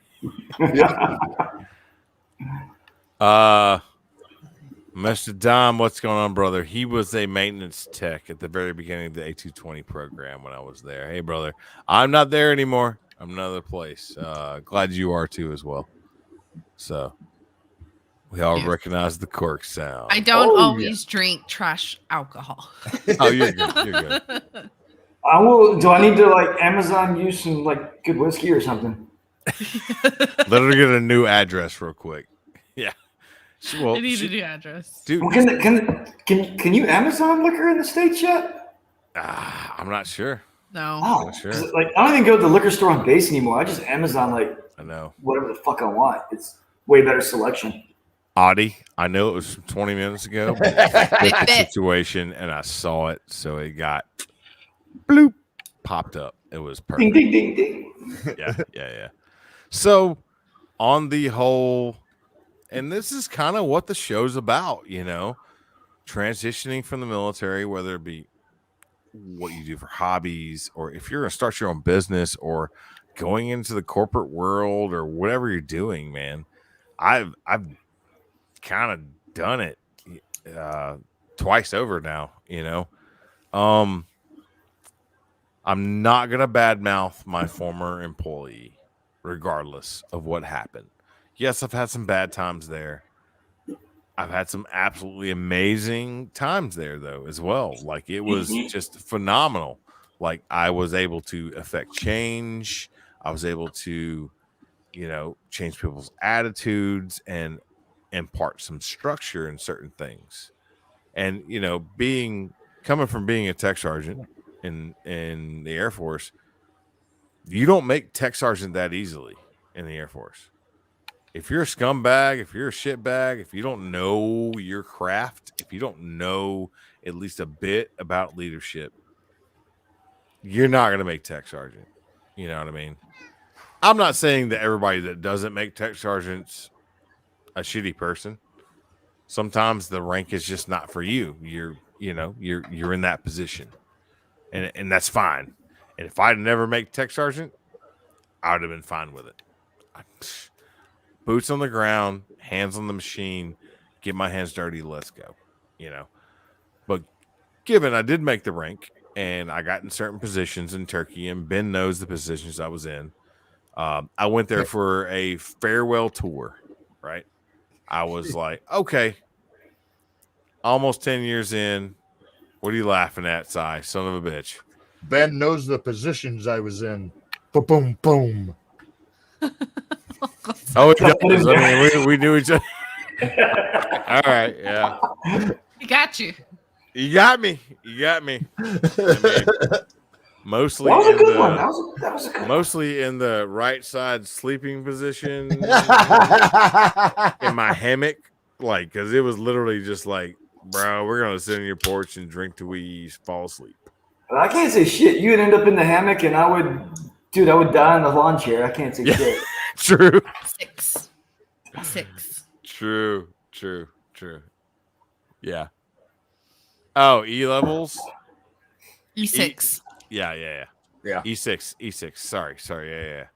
Yeah. And then E7, you go into Master Sergeant senior NCO realm. Coming from that area, trying to slide into Turkey and be an easy tour, and then I got selected for this crazy position. Over the top position. Yeah, that I literally campaigned not to. Like, they were like, "Hey, you need to go interview for this position," and I'm like, "No, I don't want to." Like, well, you're being ordered to go interview for this position, so I went in there and did the worst interview I could. They're like, "Hey, so what do you know about QA?" And I literally started off to this master sergeant and this chief. So I hate QA. Well, So that's why you got selected. yeah, expand upon that. I'm like, and I literally went through every little thing at Eglin that I hated QA about, and like this is bullshit. This guy was an asshole. Blah blah blah. This is horrible. Like this should be a teaching organization. Blah blah blah. Unless you're an idiot, and then you get written up. And they're like, cool, you're the guy for the job. I'm like, God. You're so not the guy for the job that you were the guy for the job. Apparently, I was. Yeah. And You studied to fail so hard that you passed. Yeah. apparently, and I literally went into that interview to sabotage it and take a chill pill and stay in the position I was in, and just I was going to volunteer at the USO. I was going to chill out, like literally, I was going to volunteer at the USO like 4 hours a day. That was a plan. Yeah. And everybody in my shop that I left, that's what they did. Oh. They did their job, got everything right, passed all my inspections, even though I was harder on them than anybody would have been. They were like, bro, we got this, we're good. And then they went and like freaking volunteered at the USO for like 2 hours a day and got like a freaking medal for it. Right. Because that's all they had to do. And then but I had a great experience being the quality assurance chief inspector over 4 squadrons, an entire group, and the wing inspection team leader for the entire group. The only type of group in the entire Air Force, the weapon systems security group. I can't tell you what we were securing, but you can probably imagine at the time. Open source, look on Google. Absolutely. I would come up with scenarios for opposition forces. And Cue the night visions. Yeah, I would get to play with night vision and blank rounds and stuff that I would have never experienced anywhere else in the Air Force if I hadn't gotten that position. You know what I mean? It turned out to be like, bro, let's go. Like there was quite a few times, and Ben could contest that I was up for probably 72 hours straight running operations. Yeah. There were a lot of multiple shifts of security forces personnel, and my full-bird colonel like telling me to go home and get some sleep. Like, no, sir, we got the next shift coming in. He's like, oh, you get it. Like, let's go, monster. It was a lot of unique opportunities at that place. Yes, so absolutely. I did have a question. Yes. As you know, Matt's going up for a position that's going to be high vis, more of the corporate aspect of the military. Okay. So as someone who got, shifted into a position of that, what would be some advice that you would offer to someone like him, where he's he is going to be doing OSI things. OSI things? Yeah. Okay. Now, at the headquarters level. Okay. Coming from my end, working as a housing manager. What is OSI, by the way, for us Army people? Special CID. investigator. Oh. CID. Okay. Yeah, CID. Gotcha. Okay. Yeah. Tracking. No, he's going to be a unit training manager. So he's gonna be doing all their training, but it is a high visibility because of where he sits. Right. Yeah. So with that, from my end of it, from what I did outside of my career field, is kind of a customer service sort of thing. It's going to be a lot of records management and customer service based stuff. It's going to be like you're going to come across these retards, and I'm just going to say that you're going to come across retards that can't put their name on the fucking right place on a piece of paper. Yeah. And Hey, I learned in Turkey. Hey, when people hold on, fuck it Ben. up so bad. Ben, for the rest of the broadcast, let's refer to that something different because we're on multiple different platforms. Okay. So idiots. Sorry. Let's just say idiots. Okay. Okay. Thank you. Low intelligence humans. There we go. Perfect. Even better. Special people. That I learned that you can't just throw the papers back at them and like, yo, I told you how to do this, and I gave you a slideshow full of directions, line by line, how to do this. That's a really hard thing to deal with. That I had a hard time to deal with. I don't know how your husband is on dealing with that kind of a situation. He's But for more me, tactful than I am, which is a good thing. I'm Like, not he's super tactful the- either. He's the mediator, and like, you know how every marriage you have a yin and a yang. He's definitely the yin. He's the mediator. He's the calm one, and I'm more of the fuck and throw shit across the room. Like, yeah. I love that. I'm very much a maintainer through and through, whereas he's always been the "Are you sure you're not OSI" type of maintainer. So he will probably excel at this position on that aspect. Go ahead, Webb. I've got everything that I needed to say on my side. All I was going to say was real quick about that Audi comment. Me and him, every year we used to go out to NTC and train in the desert. And we got this brand new communications lieutenant in one time. And like when you're turning your vehicles back in, it's really hectic. Everybody wants to get all the stuff turned in to go home, right? And so this commo lieutenant comes up and she's like, "Hey, what do you guys need?" And me and Audie are sitting there and I'm like, "We need an ID 10T cable."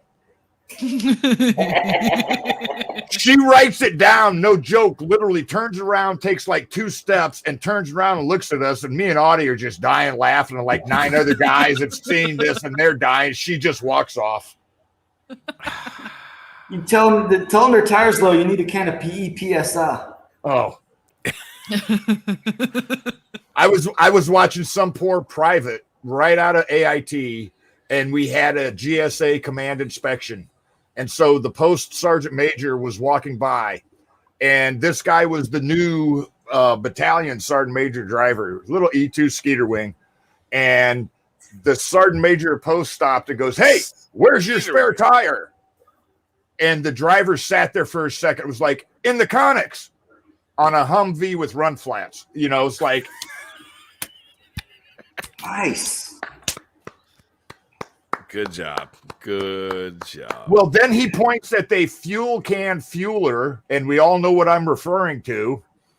And he asked the driver, "What is the name of a donkey device?" Yes. And the driver just sits there and he's looking at the sergeant major and he's looking at everybody else like, "Can I say this to this guy? Really? You know?" Not right now. Nah, don't say that, sir. Yeah. We all know, but we just we all know, but we know. Yeah.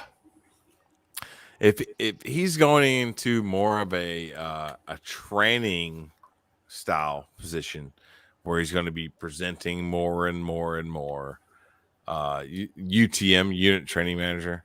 A lot of commanders briefings. Yeah. So he's going to be briefing on numbers and people using their government travel cards correctly. And thankfully, it sounds like he's going to an OSI unit. Mm-hmm. So, from what I know, and I have a few friends currently retiring from OSI, and some still in, just random guys. people through the Air Force that they're like, Oh, bro, I ended up in OSI. Oh, dude, you were freaking security forces. I didn't think you were that smart. Oh, okay, cool.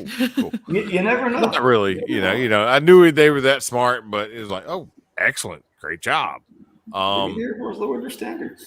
Yeah, you're right. Yeah, you never know. Or You- maybe that's why they were so good at being OSI, was because you didn't think they would be good at you Yeah. know. you would suspect that level of people would That's have probably their disguise.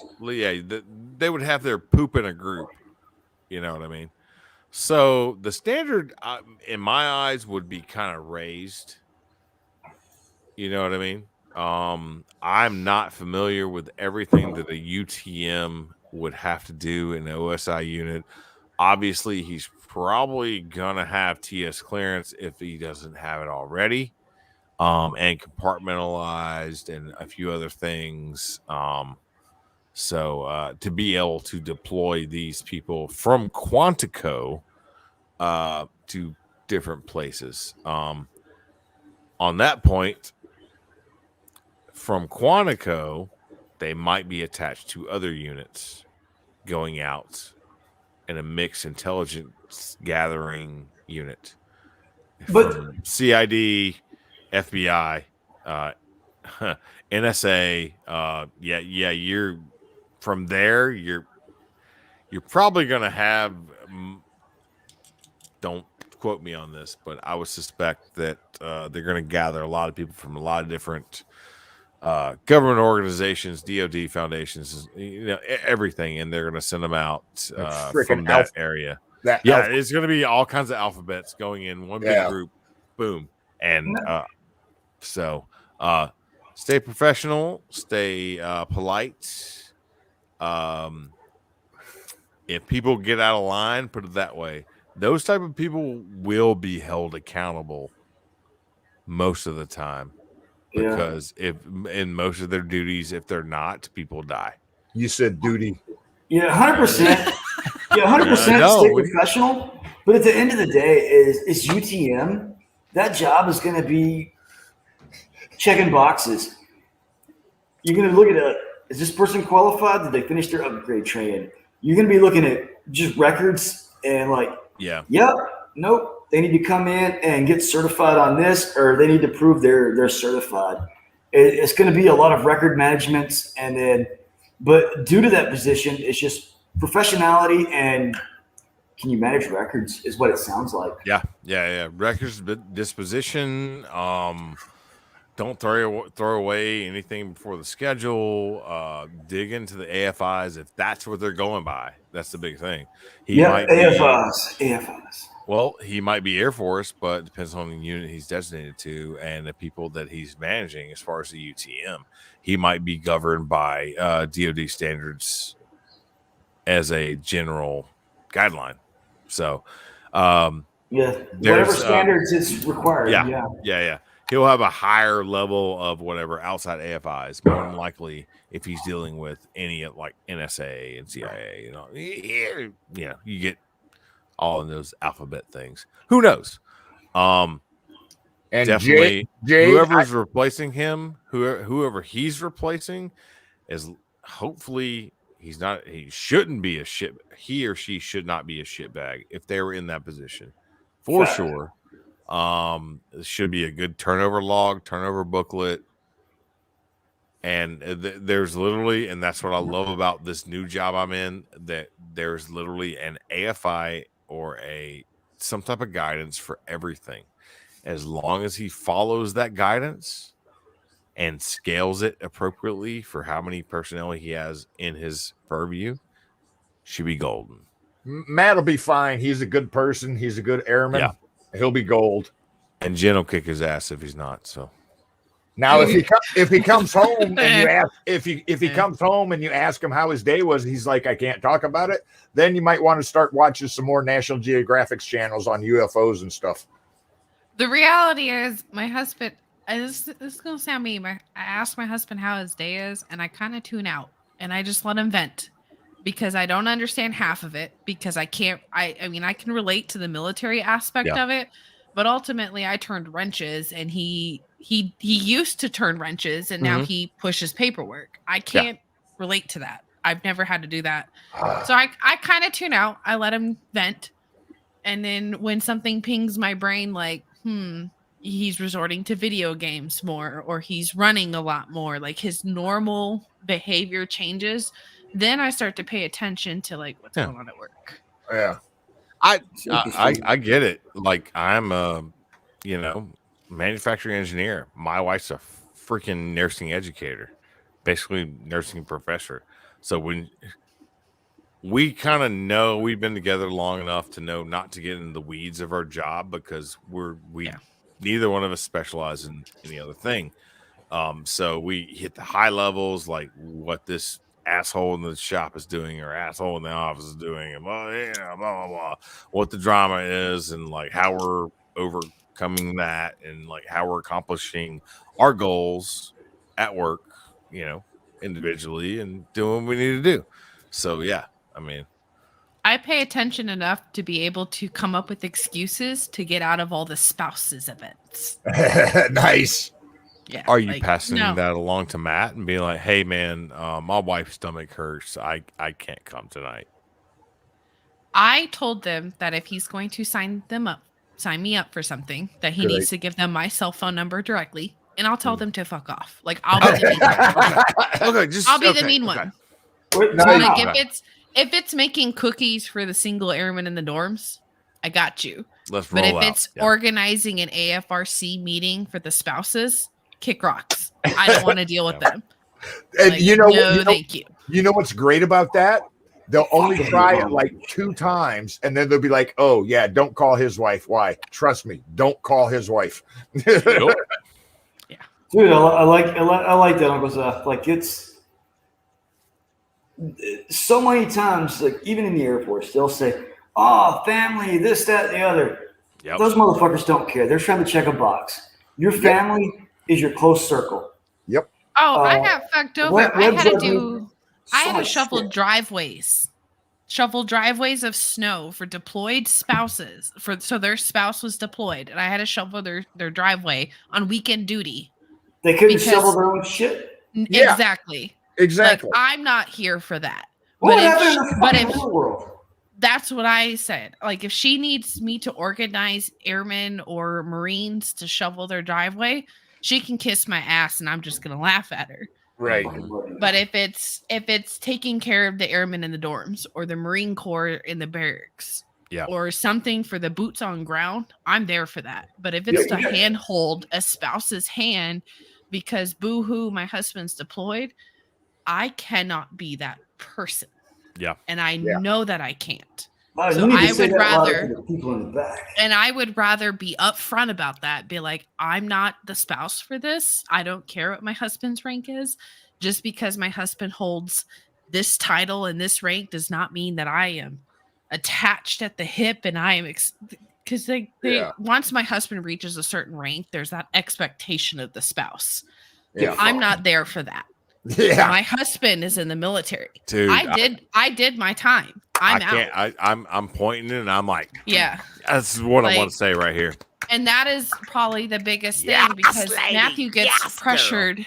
He gets pressured at work to be like, well, your spouse needs to do this. Your spouse needs to do that. No, she doesn't. I'm not going to. For a fucking thing. Like if it's taking care of airmen in the dorms, I'm there for that. I will do that all day. I will stay up late to bake cookies, to pick them up at the airport. I will do all those things. But hand holding a spouse's hand, everywhere. Like nope. Round of applause everywhere for sure. No. Yeah. Like I'm not gonna handhold a spouse that is incapable of standing on her own 2 feet. So they have all these programs. They have all these programs to help spouses, all this stuff. Yep. Me? I'm not married. I got a deployment, right? There's no programs in place that look out for single adults. They used to. They used to. They don't have that. They don't have any of that. So what I had to do, luckily, I try to be a good human. My neighbors they're awesome. They invite me to drink beers and they take me places and I go do cool shit that most Americans will never do. because I You're an hang awesome out. dude. You're an awesome dude. So So I try and hang out, and I take care of them too. I take care of those guys too. I hook them up. Hey, I'm gonna be gone. Hey, can you take care of my car? Like, you can get to wash it. I don't give a shit. It can get dirty. Like, I can wash that off. Like, can you drive my car around? Can you do whatever? Can you make sure the house is sorted out? But it worked out because it's my landlord, one of their sons. But but we went through the house and made sure everything was good, winterized, et cetera, et cetera, et cetera. yeah. Just odd end stuff. And he was like, "Yeah, I'll take the car, drive it around, do whatever." Got back. I needed to change the oil on my bike, and I needed some a garage that had rafters in it so I could stand it up to change the clutch oil and all that fun stuff, primary. And he was like, just come over to my house. There's no problem, like what? To get inside your community and work out your own issues, like, Yeah. there's no programs for that. Like, And that's what I want to change. I would like to get a roster of who's deployed at single airmen and make sure that someone is starting their car in the parking lot. Someone's going to their room and dusting it so they don't fail a room inspection while Oh no, she they're froze. deployed, and it doesn't get moldy. Okay. Like, that's what I would Right. like to change. Well, and we had something like that moldy is the biggest problem. back before 9/11 happened. I was involved in the Army's program. We called it Better Opportunities for Single Soldiers. And each branch had their own version of it for guys that lived in the barracks and the dorms that were single. And because we were getting jacked, like, we'd have the first sergeant walk through and be like, you detail, because we didn't live on post housing with a spouse. You're single, you got no life, go do this, And so we started trying to change that. We put couches, we had cable TVs in the day rooms, in the barracks and stuff like that. Yeah. So I totally get where you're coming from. And then they kind of went away from that, and it is what it is. Yeah. My whole issue personally stems from the fact that there are people, male and female, that use their spouse's career field as their entire identity. And I will never stand for that. Yeah. Like, if your husband or your wife was a trash delivery person, so they pick up your trash every Monday, right? Would you call yourself a trash wife? Right. So why do you call yourself a military spouse? Because your Some of them husband will. or your wife just so happens to be in the military. Why are there all these programs to help support military wives when we're not taking care of the single airmen that are in? Right. And they're sitting in their dorm room on a Saturday night drinking alone because there aren't any programs to engage them into the community. They're not dragging them out of their room to help get them involved. Or You're they're freaking spending, or they're spending all of their money at the local titty bar or bar trying to pick up a local townie girl. But yet a military spouse can go to college just because their husband is E1 through E5. But we're not taking care of it. Like, that's my issue, is let's take care of the people who signed on that dotted line because they can and they were willing. And Before we take care of someone who has a ring on their finger. Well, yeah, exactly. Equal treatment. I know what I signed up for as a military spouse. I also know what I signed up for as a service member. Yeah. Once you're in the military, you should be taken care of. It shouldn't matter that, because you're married, you get off of the duty roster list, or you get off of the extra duty, whatever. But because you're single and live in the barracks by yourself, you can get put on this because, you don't have a life. Yeah. Yeah. That's I agree with that. That is I use that extreme because I think garbage delivery people are phenomenal. I personally have a working relationship with the one that lives in our neighborhood because he does it. He'll wait for me to run into the house, grab the extra couple bags, put them in the bin, and he'll dump it for me. Like, it's funny. He's awesome. It's funny because you see the comments. But there's not a whole fucking community around garbage pickup people. maybe there should be. I got a great idea for a new TikTok, kittens. You running out of the house with one of your masks on to the trash guy last minute, like, wait. You could work that out with your trash guy for sure. I probably could, yeah. So no, no, that's I'll be right back. yeah. Wow, how did we get here? A No, I think tangent. yeah, A I think tangent. My I think- bad. No, It's it's fine. It's fine. No, it's not you. It was probably myself, and then Ben, and then Uncle Si, and then it's whatever I'm it is. passionate about this though, and you know Absolutely. that. Oh, absolutely.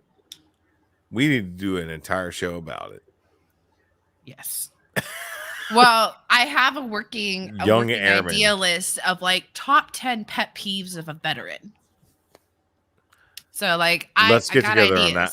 Let's get Yes. together on that for sure. Because I've got, and that rolls back into my transition into the corporate world over the last. And I couple want to years. do a whole show on transitioning from military into corporate world, and for anyone who wants to do that, like I want that to be an entire topic. That way it has its own shelf on the bookshelf. Well, that's what actually Ben asked me earlier, and that's I think what's led into all that we went into. So here he comes. Hey, Sorry about that. and I'll give a brief answer because we are at 10 o'clock, and it's no big deal. But hey, what was your original question about myself basically transitioning into the corporate world versus the military world?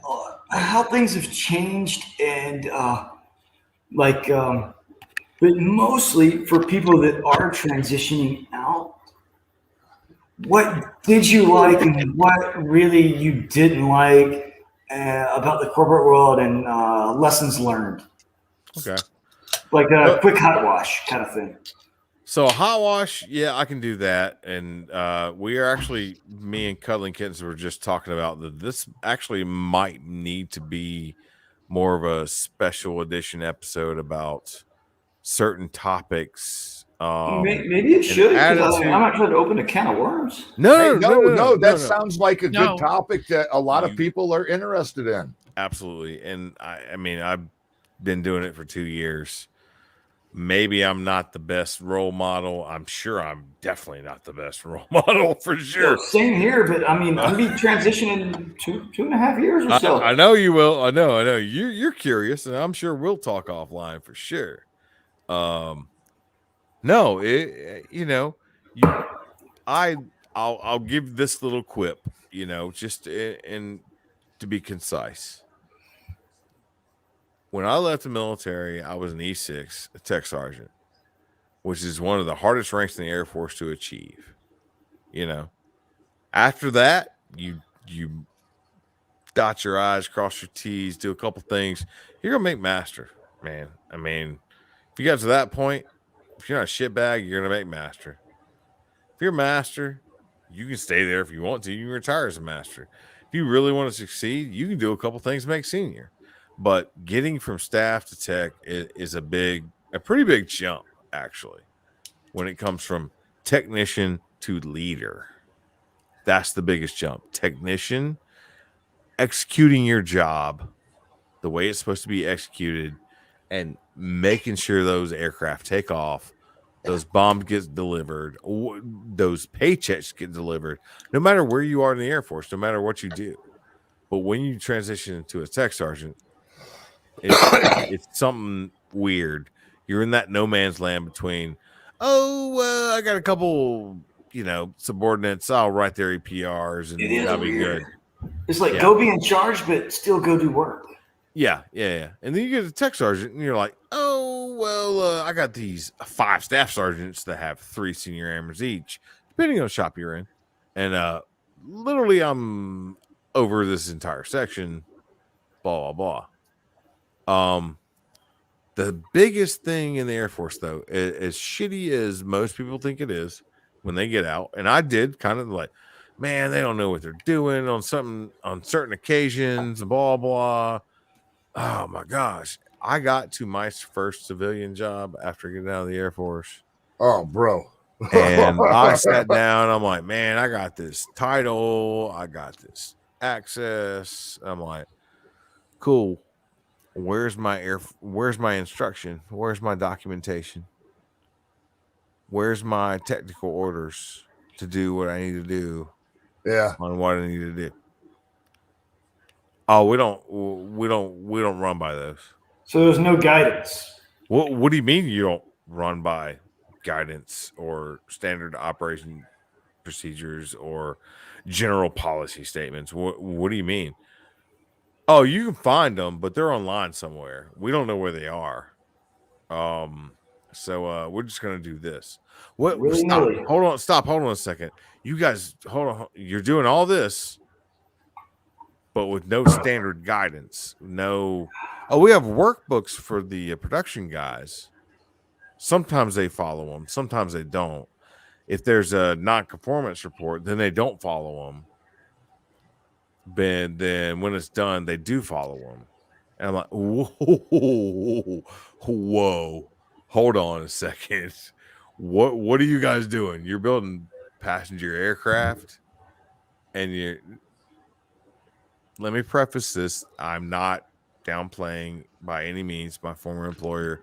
Everything they build is a safe aircraft that goes through multiple checks, FAA, everything. Just saying. So, it's just, let's just say it was not the structure I was used to in the Air Force. There was not something where if someone told you to do something, you could go and check a headquarters order or a technical instruction to check their order. I don't know. It's weird. The military, when somebody outranks you that you're actually doing your job at, not like outside your chain of command. When somebody that like is above you and says, "Hey, I need you to go fix this wing or fix this Humvee or scrub the side of the barnacles off of the boat," you did it. Where you get in the civilian world, somebody tells you that, you can drag your feet, you can kind of do this, be like, "I got to go talk to somebody else," and nothing happens to you. Well, It's not always like that. It's not always necessarily. like that. Not necessarily. Somebody tells you to watch the Humvee in the Air Force, military, whatever. There's a manual for that. There's an instruction for that. Oh, I know. There's a manual for everything in the military, for everything, literally everything. You know like what? How to burn trash, how to clean a Humvee, how to do this, how to take the trash out. There's a little pamphlet about that. I know. There's a manual on how to burn shit. Yeah. Oh yeah. But the thing is, if you have a stickler of a NCO or an officer, right, and you do not perform the task that you are ordered to do, what happens? Paperwork, accountability. I was about to bring that up. I'd be like, for me, it's the lack of accountability for me. hey, you didn't do your job when I told you to do your job. Come in my office and warm up your pen. Yeah. Because we're about to document this with progressive discipline. Man, I told you to do this and assigned you this job, and you did not get it done in the prescribed time period. That's the problem. It's either barring any other, extenuating circumstances, you did not complete your duty like you were ordered to do. Warm up your pen, sign this paperwork. If you get enough pieces of paperwork, we're going to upgrade them. And then after that, we're going to upgrade them again to either non-judicial punishment or a court martial. Up into including discharge from the military because you did not perform the duty that you were ordered to do. Find that shit in corporate America and report back to me. And not even in corporate America, just in everyday life America. Like, I walked into Walgreens today. They had a new person. She's only been on the job 3 days. She literally stopped what she was doing, talking to a customer, because her personal phone rang, and she went like this to the customer, grabbed her phone, and walked away.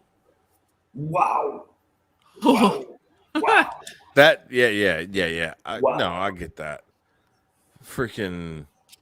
Put it this way, I've told people at one of my jobs, I'm like, man, I really wish people would be held accountable for not completing their job task. Oh, Like, well, right. what can you do? I'm like, well, literally could in the fire 'em. military, literally in the military, if my troops were late, I could literally have them charged with a crime. Yeah. And they're like, what? I was like, yes, dereliction of duty. Yeah. It's an article in the UCMJ. Don't freaking quote me on the article. 134, I think. Yeah, that sounds familiar. I Absolutely. think it's 134. I'll have to look up my Article 1.5s. I think I violated that one time. Yes. That's the thing. It's I don't know. It's like, most people aren't overachievers. They're like do what you're paid to do. Nothing more, nothing less. Most people There's a aren't lack even of a work achievers. ethic, though. There's So most That is people also aren't even very true. achievers. Kat. Just what I've seen from a vet clinic and just going to school. Like, I'm going to school to work in a vet clinic, and just what I see online from these women, mostly women, there's men too, but mostly women, is they complain about having to do the bare minimum and think that they should be paid the maximum for doing the bare minimum. And I'm just like, and they talk about toxic work environments. And I'm like, honey, you don't even fucking know what a toxic work environment is. Is that a Because face I that did matches the opinion? They claim if they get yelled at or gossiped about, it's a toxic work environment. And I was Do they like, need that's to- a tip, and that was a typical Tuesday for me. Do they need If a I mental walked health in, day, yeah, too? if I walked into work and didn't hear some new rumor about me, something was wrong. Bro, Like, yeah. and but you're like, you're saying this is toxic, and you can't work in such terrible conditions. you Right, ever yeah. been Like, in what the you ever hell? been in a bread van? Shit. Yeah, I was like, Yeah. I've heard worse on a Wednesday. Like, this is nothing. Oh, This sounds like some of our Tuesday conversations, Web. Oh, it was. Oh, here's a legend right here. Y'all don't even know him, but Mr. Vic Rents. This is an alias for sure. I like the picture though. Yeah, he loves That's pretty cool. and complete Fucking party possum. dude. Complete animal lover. Aliases? None of us go by aliases here. No, this guy does. This guy does. Yeah, complete animal lover to the day he dies. Obviously, love this guy to death. Work with him this weekend. Yeah. Again, you were talking about toxic work environment. I literally had shit rolling over the track that we were running this weekend. So come talk to me about toxic. Yeah. I'm glad I wasn't there. It wasn't my problem. Yeah, exactly. Walking to work to find out what you did when you weren't there. Yeah. She's like, hey, why weren't So- you responsible for this kid this weekend? Oh my Fuck, god. did you ask the kid? Random Army memory. When me and Audie were in the 4th Engineers out at Carson, we went to California one time, and we would have to just like poof, and we'd jump and poof, put up a little compound and stuff. Yeah. And we got tired of digging cat holes. And this was when this was when the combat engineers were still all male. We hadn't had any females yet integrated yet, which I don't have a problem with. Just saying up front, but we were all used to just being able to, whip it out, boom, dig a hole, bury it, boom, off you go. Yeah. Well, we got females in. Oh, nice. Now we got to worry about female issues. we had our first sergeant put me and another guy on a This is mission in the 90s, people. This is in the 90s, way back before 9/11 happened. Way And back before women's rights. yeah, we had a it. first sergeant put me and another dude in charge of going and acquiring or laterally transferring a porta potty. And whenever we would jump, we would like bungee strap that thing to the back of a Hemet wrecker. So we're driving through the desert of NTC with a totally camouflaged Hemet wrecker and a big blue porta potty on the back of it, splashing water everywhere. We would just randomly drop off the porta potty and pick up another one. And like at the end of it, the gut truck would come by and he's like, dude, what the heck? Why is this thing here? And we're like, we don't know. It just showed up. Shit. I've had to. The thing is, you say the 90s. If I had $1 for every time I've had to explain to a man why I needed to use a restroom facility instead of just peeing out at the On the at the flight line. tail, Yeah. Yeah. I would be rich. I could have bought so many lotto tickets, and Well, I could have see- bought a new fucking video game. I sadly was one of them old school Army guys. Like I said, I was in the combat arms, MOSs in the Army, you know, no females. And then we slowly started getting in like a medic, a paper clerk, a mechanic. And then we're all like, oh man. But Okay, Uncle Si, these were married men. Yeah. And I got threatened with an LOC for singing the lyrics to Sunday Bloody Sunday. That's Because I was funny. like, sir, Damn it. what do you think happens to your wife once a month? And he's just like, well, I'm like, I don't want to female. think about it, so you can't. What talk kind about of tender He's- tots is you fucking working with? It's like they saw, and I give them kudos. They treated me like one of the guys, which is I great. know. But once a month, I need a little bit more than what Yeah. your guys Yeah. get. I Like, know. There's I no know. beating around the bush. I It's know. there. Speaking of Bush, boom, boom, boom. I had. Damn it, pops. I had females, and like they would come up to me and be like, "Hey, Sergeant Ron, can I go?" I'm like, if it's women things, go. Don't even talk to me about it. Just go handle business. Do your thing. You know. And I would try. I'd be like, sir, I am female. I've got some issues. I'm going to go. And I wouldn't even ask for a ride. I'm like, I'm just going to walk to the AMU. And they'd be like, why you got to do that? I'm like, because of female issues. Well, what female issues could you possibly have? And I'm just like, What? you know how you're like a rag? Yeah. You're Yeah. going to hand me a rag from the toolbox? And then they'd be like, Yeah, well, one of why them would red you need a rags. rag? You just have it. Yeah. It's good. And they're like, well, why would you need a rag? And I'm just like, you dense motherfuckers. Well, like Why? Fucking stupid. You're making me go Low into information detail. humans again. Well, The like- low information humans are at it again. yeah. Well, I used to tell them, like, it doesn't embarrass it. me at all to talk about my natural bodily functions, Mhm. but it might be weird for you. You might Yeah. throw up. You might throw up. Just be Make ready for it. them Right? uncomfortable. I like that. I like that. Yeah. Make Oh, it I happen. would. Make I had- And them I would say it very slowly, very sternly, very serious, with a big old grin on my face where they'd be like, the fuck is wrong with Hensler? I had Oh, a female. I had a oh. female come up to me one time over in Kuwait, and she was like, "Hey, I need to get on that truck that's going back on the parts run." And I'm like, "Why?" And she's like, "Women thing." I'm like, "Get your shit. You ain't got it yet. Get the fuck on the truck." I'm like, Yeah. "Go." Damn it, John. Yeah. You about yeah. Go ahead. Nailed Go ahead, it. Test me. Cousin I kids used to like, go tell- ahead, test yeah. me. Oh no, I would make it weird. I'd be like, well, at least that won't show stains. But my pants will. I They know. I don't know. camouflage. And then they would just stare at me like, just go. Just go. And I'd be like, that's what I wanted. Yeah, like that was too far of a joke in the bread ban. You Yeah. know what I mean? Like, oh, But yet- that's gross now. That's gross. Oh my god. Yeah. Like I couldn't make a joke about camouflage and code red, but they could talk about their Saturday night conquests as if I didn't exist. And Yep. I'm just about like, bro, I know her. We go get our nails done. It's weird. Yeah. That would totally And- stop a conversation. Like, poof. Cuddling Yeah. kids like, I know her, and And And she now- said, you're tiny. Yeah, And then yeah. they would just look down. That was a lot of fun. I like that savagery. Never Yeah. lose that. Yes. But I got respected because they knew that, essentially what you see and hear from me is what you're going to get. And I'm not going to bullshit you. I was respected.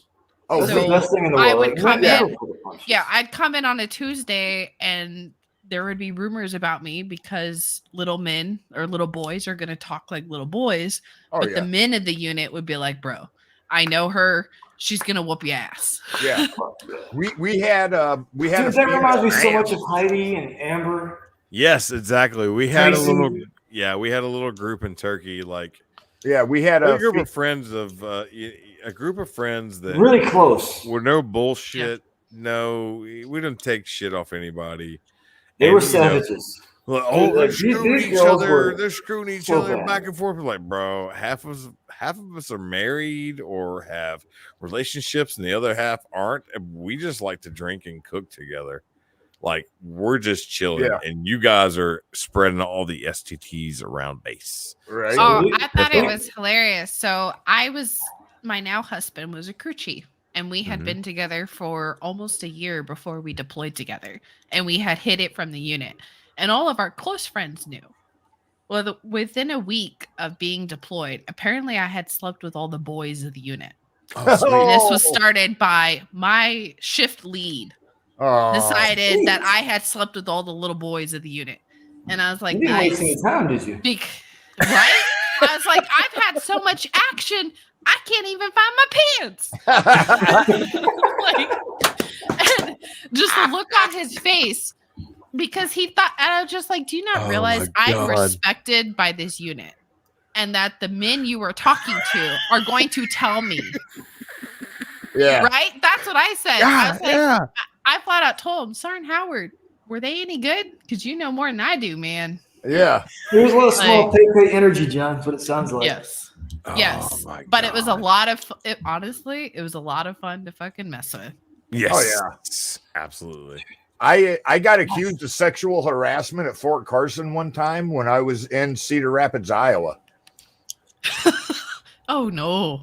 Yeah, Oh. I came back and had to go talk to the first sergeant. He was all pissed off, and I'm like, "You realize I'm just signing back in from leave, Top?" And he's like, "What?" I'm like, "I was in a Yeah. totally different state when supposedly this happened in the barracks that I wasn't in."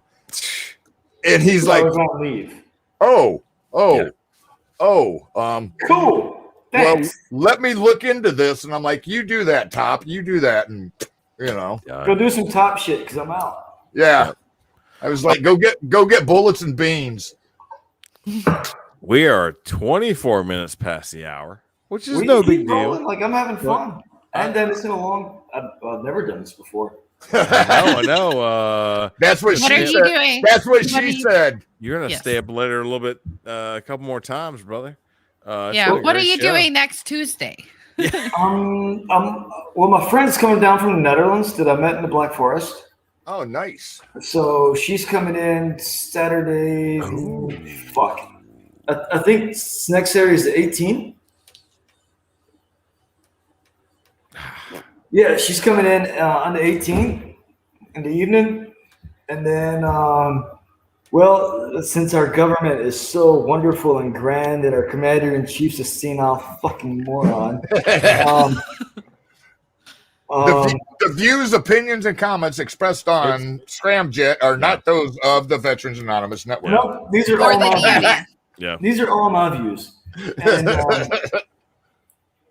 so we've got a complete circus going on, and one, that's why I'm not making a trip to the North Cape, because a friend of mine couldn't leave, got canceled. So hooray. Yeah. So no awesome motorcycle trip. Fuck me. I don't even know where I was at with it. But my friend's coming that I met when I was out in the Northern Territory out in Australia. So we're coming out. So we're gonna go do something. I don't know yet, but I don't know. We're going. All right. We'll get you on one of these Tuesdays. Yeah. Yeah, Like hit I said, Web up you're- and hit Something I don't know. Yeah. But we'll do it. We'll do it again. hit Web Yeah. up anytime you're available. If you really want to have some fun, hit up tomorrow night with Cricket. She's funny. We Oh, usually wow. Thanks, Cy. Thanks. we well Pimping because out we my friends. we Yeah. try to play Family Feud, which is hilarious because usually anal bleach comes up at least once as an answer. I actually initiated. Why does it have to be anal bleach? Some of these things in life, I need some eye bleach. Yeah. Some eye bleach. Yeah. Damn. All right. So, like I said, it is almost the bottom of the hour again. I'm gonna do the slide one more time. We're gonna do some goodbyes. I know Ben's up. Shit, it's 10:30 our time. It's got to be like 4:30 your time, bro. 05:30 is almost time for like some breakfast. Like we can get this started. Yeah, 05:30. So we definitely. I mean, I've had some real coffee. I've got some whiskey. Like we can have a quick little rundown. We can do All a right. whiskey. We can do All all right. kinds of stuff. I'm gonna throw up the slide real quick. You are watching us on twitch.tv/Fessanon, YouTube/Fetters Anonymous, and Facebook/Fetters Anonymous/22. 8 p.m. Central Standard Time on Tuesdays. Obviously, you're watching us right now at 10:30 Central Standard Time. We're still going with a buddy from Germany. You are watching Scram Jett. Kind of a different show, more of a redirection, entrepreneurship, hobbies. Obviously, we talked with Ben about his summiting all the 3 peaks in UK and going to South Korea. Amazing adventures, anything to keep your mind off anything that's going on in your life. Obviously, face the demons if you need to. That's 8 p.m. Central Standard Time on Tuesdays, Scram Jett. 7 p.m. Central Standard Time on Wednesdays is the Crossroads with our darling, the love of our life, Jade Lopez, aka Combat Cricket. She's been with us most of the night. Please join her tomorrow night. Great introductory show to the network. They play a lot of trivia games. That's how I came on the network. It's just a lot of fun, man. Just an open forum type deal. We usually on Scram Jett try to stick to a kind of a schedule, but it ends up not happening. But I think Crossroads is more fun. If I had time, I'd be back on there. And on 7 p.m. Central Standard Time on Thursdays, our Full Metal Crayon Eaters, our Resident Marines, Tommy Indifferent, and Kyle Killinger, aka Baby Jesus. Please look him up, bro. He is a monster. He is crazy. He's running 3,000 miles across America to raise awareness for veteran suicide. Look him up on his page at BecauseHe'sMyBrother.com. And if you feel so inclined, all of this stuff is either self-funded or crowd-funded. Donate to his Venmo at BecauseHe'sMyBrother.com. Dude is, for lack of a better word, he's freaking insane. He's an amazing physical specimen. And that's fine. I think he's handsome as shit, bro. I told him he was. I told him he was crazy when he started this shit. I was like, only a fucking Marine would be like, I did 300 miles north, south, east, and west. Let's run 3 grand. I think I'm going to run 3K plus across the country. Yep. All right, let's do some outros. I get it. I can relate to that. I've had crazier, wild hair things, but they weren't quite that physical. But that's some shit. Yeah, you have. All right, let's roll into some outros. I don't know what's going on. Uncle Si. Nose goes. Yeah. Oh, Nose goes.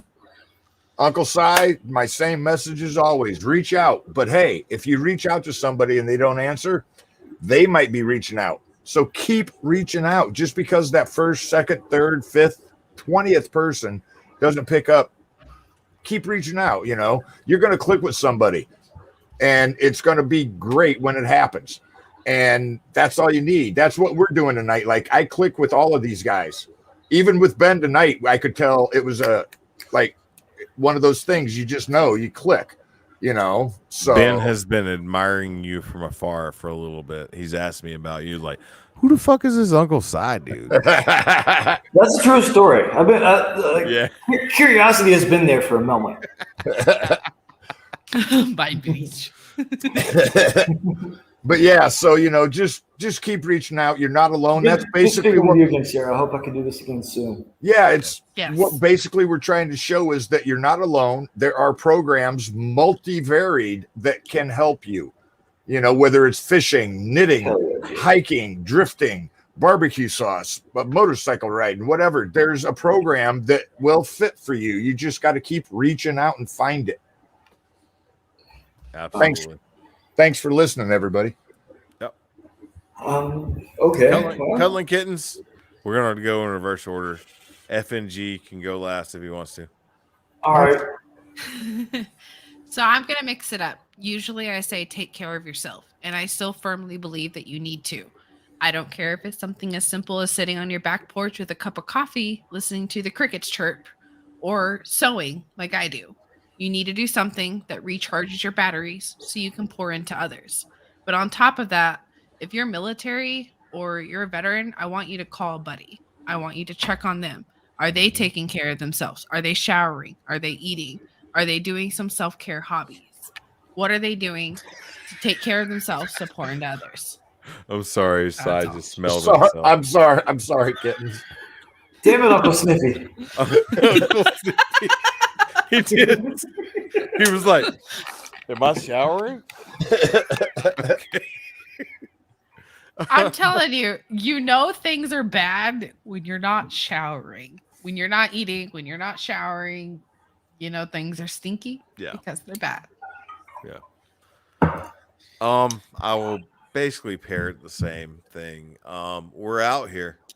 Everybody's out here dealing with some shit. I mean, you can't say it any other way. Uncle Sniffy. Yeah, there we go. Oh crap. Yeah, we are. I mean, it's life, man. I mean, we didn't really get into, what we're talking about, military versus civilian world, because we got off on a very, awesome tangent, and that's fine. We'll pick it up next week. Kittens and Sai and Ben, they are like boom, boom, boom, boom, boom. We're rocking out on these things, on these thoughts that we have.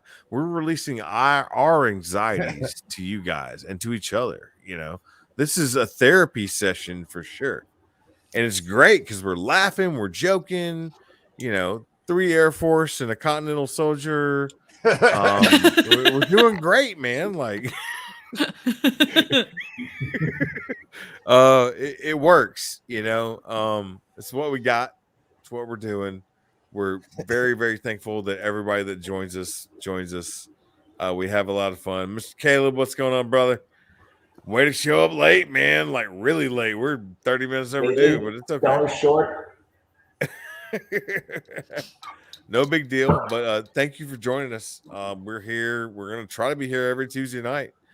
We have been, well, at least I have been under the Scram Jett banner since January, and we're going strong. Viewership is peaking up every freaking week, and I'm happy about it. If you don't like us, go somewhere else. I don't care. Blame Drag Week?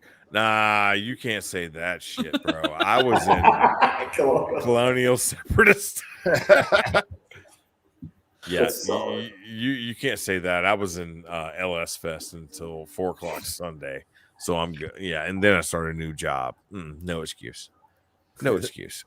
We didn't even get into that because we got into such a great conversation around all of us.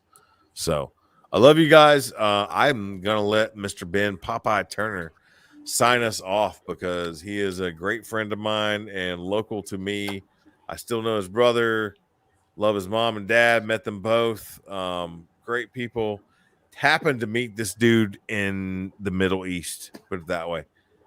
Randomly. And then we drank scotch and shot automatic weapons together. And yeah. Hell yeah. Ben, take us out, brother. If you got any inspirational words. If not, just salute and out. Well, I got a few words. To be a world apart, to meet, and to still be in touch, that can go to save for anybody that's watching here. Currently, I'm in Germany. It's 5:35 in the morning, so if you're up in the evenings and you need to reach out, you want to talk, whatever. I'm not always around, but I'm around. I'll always listen.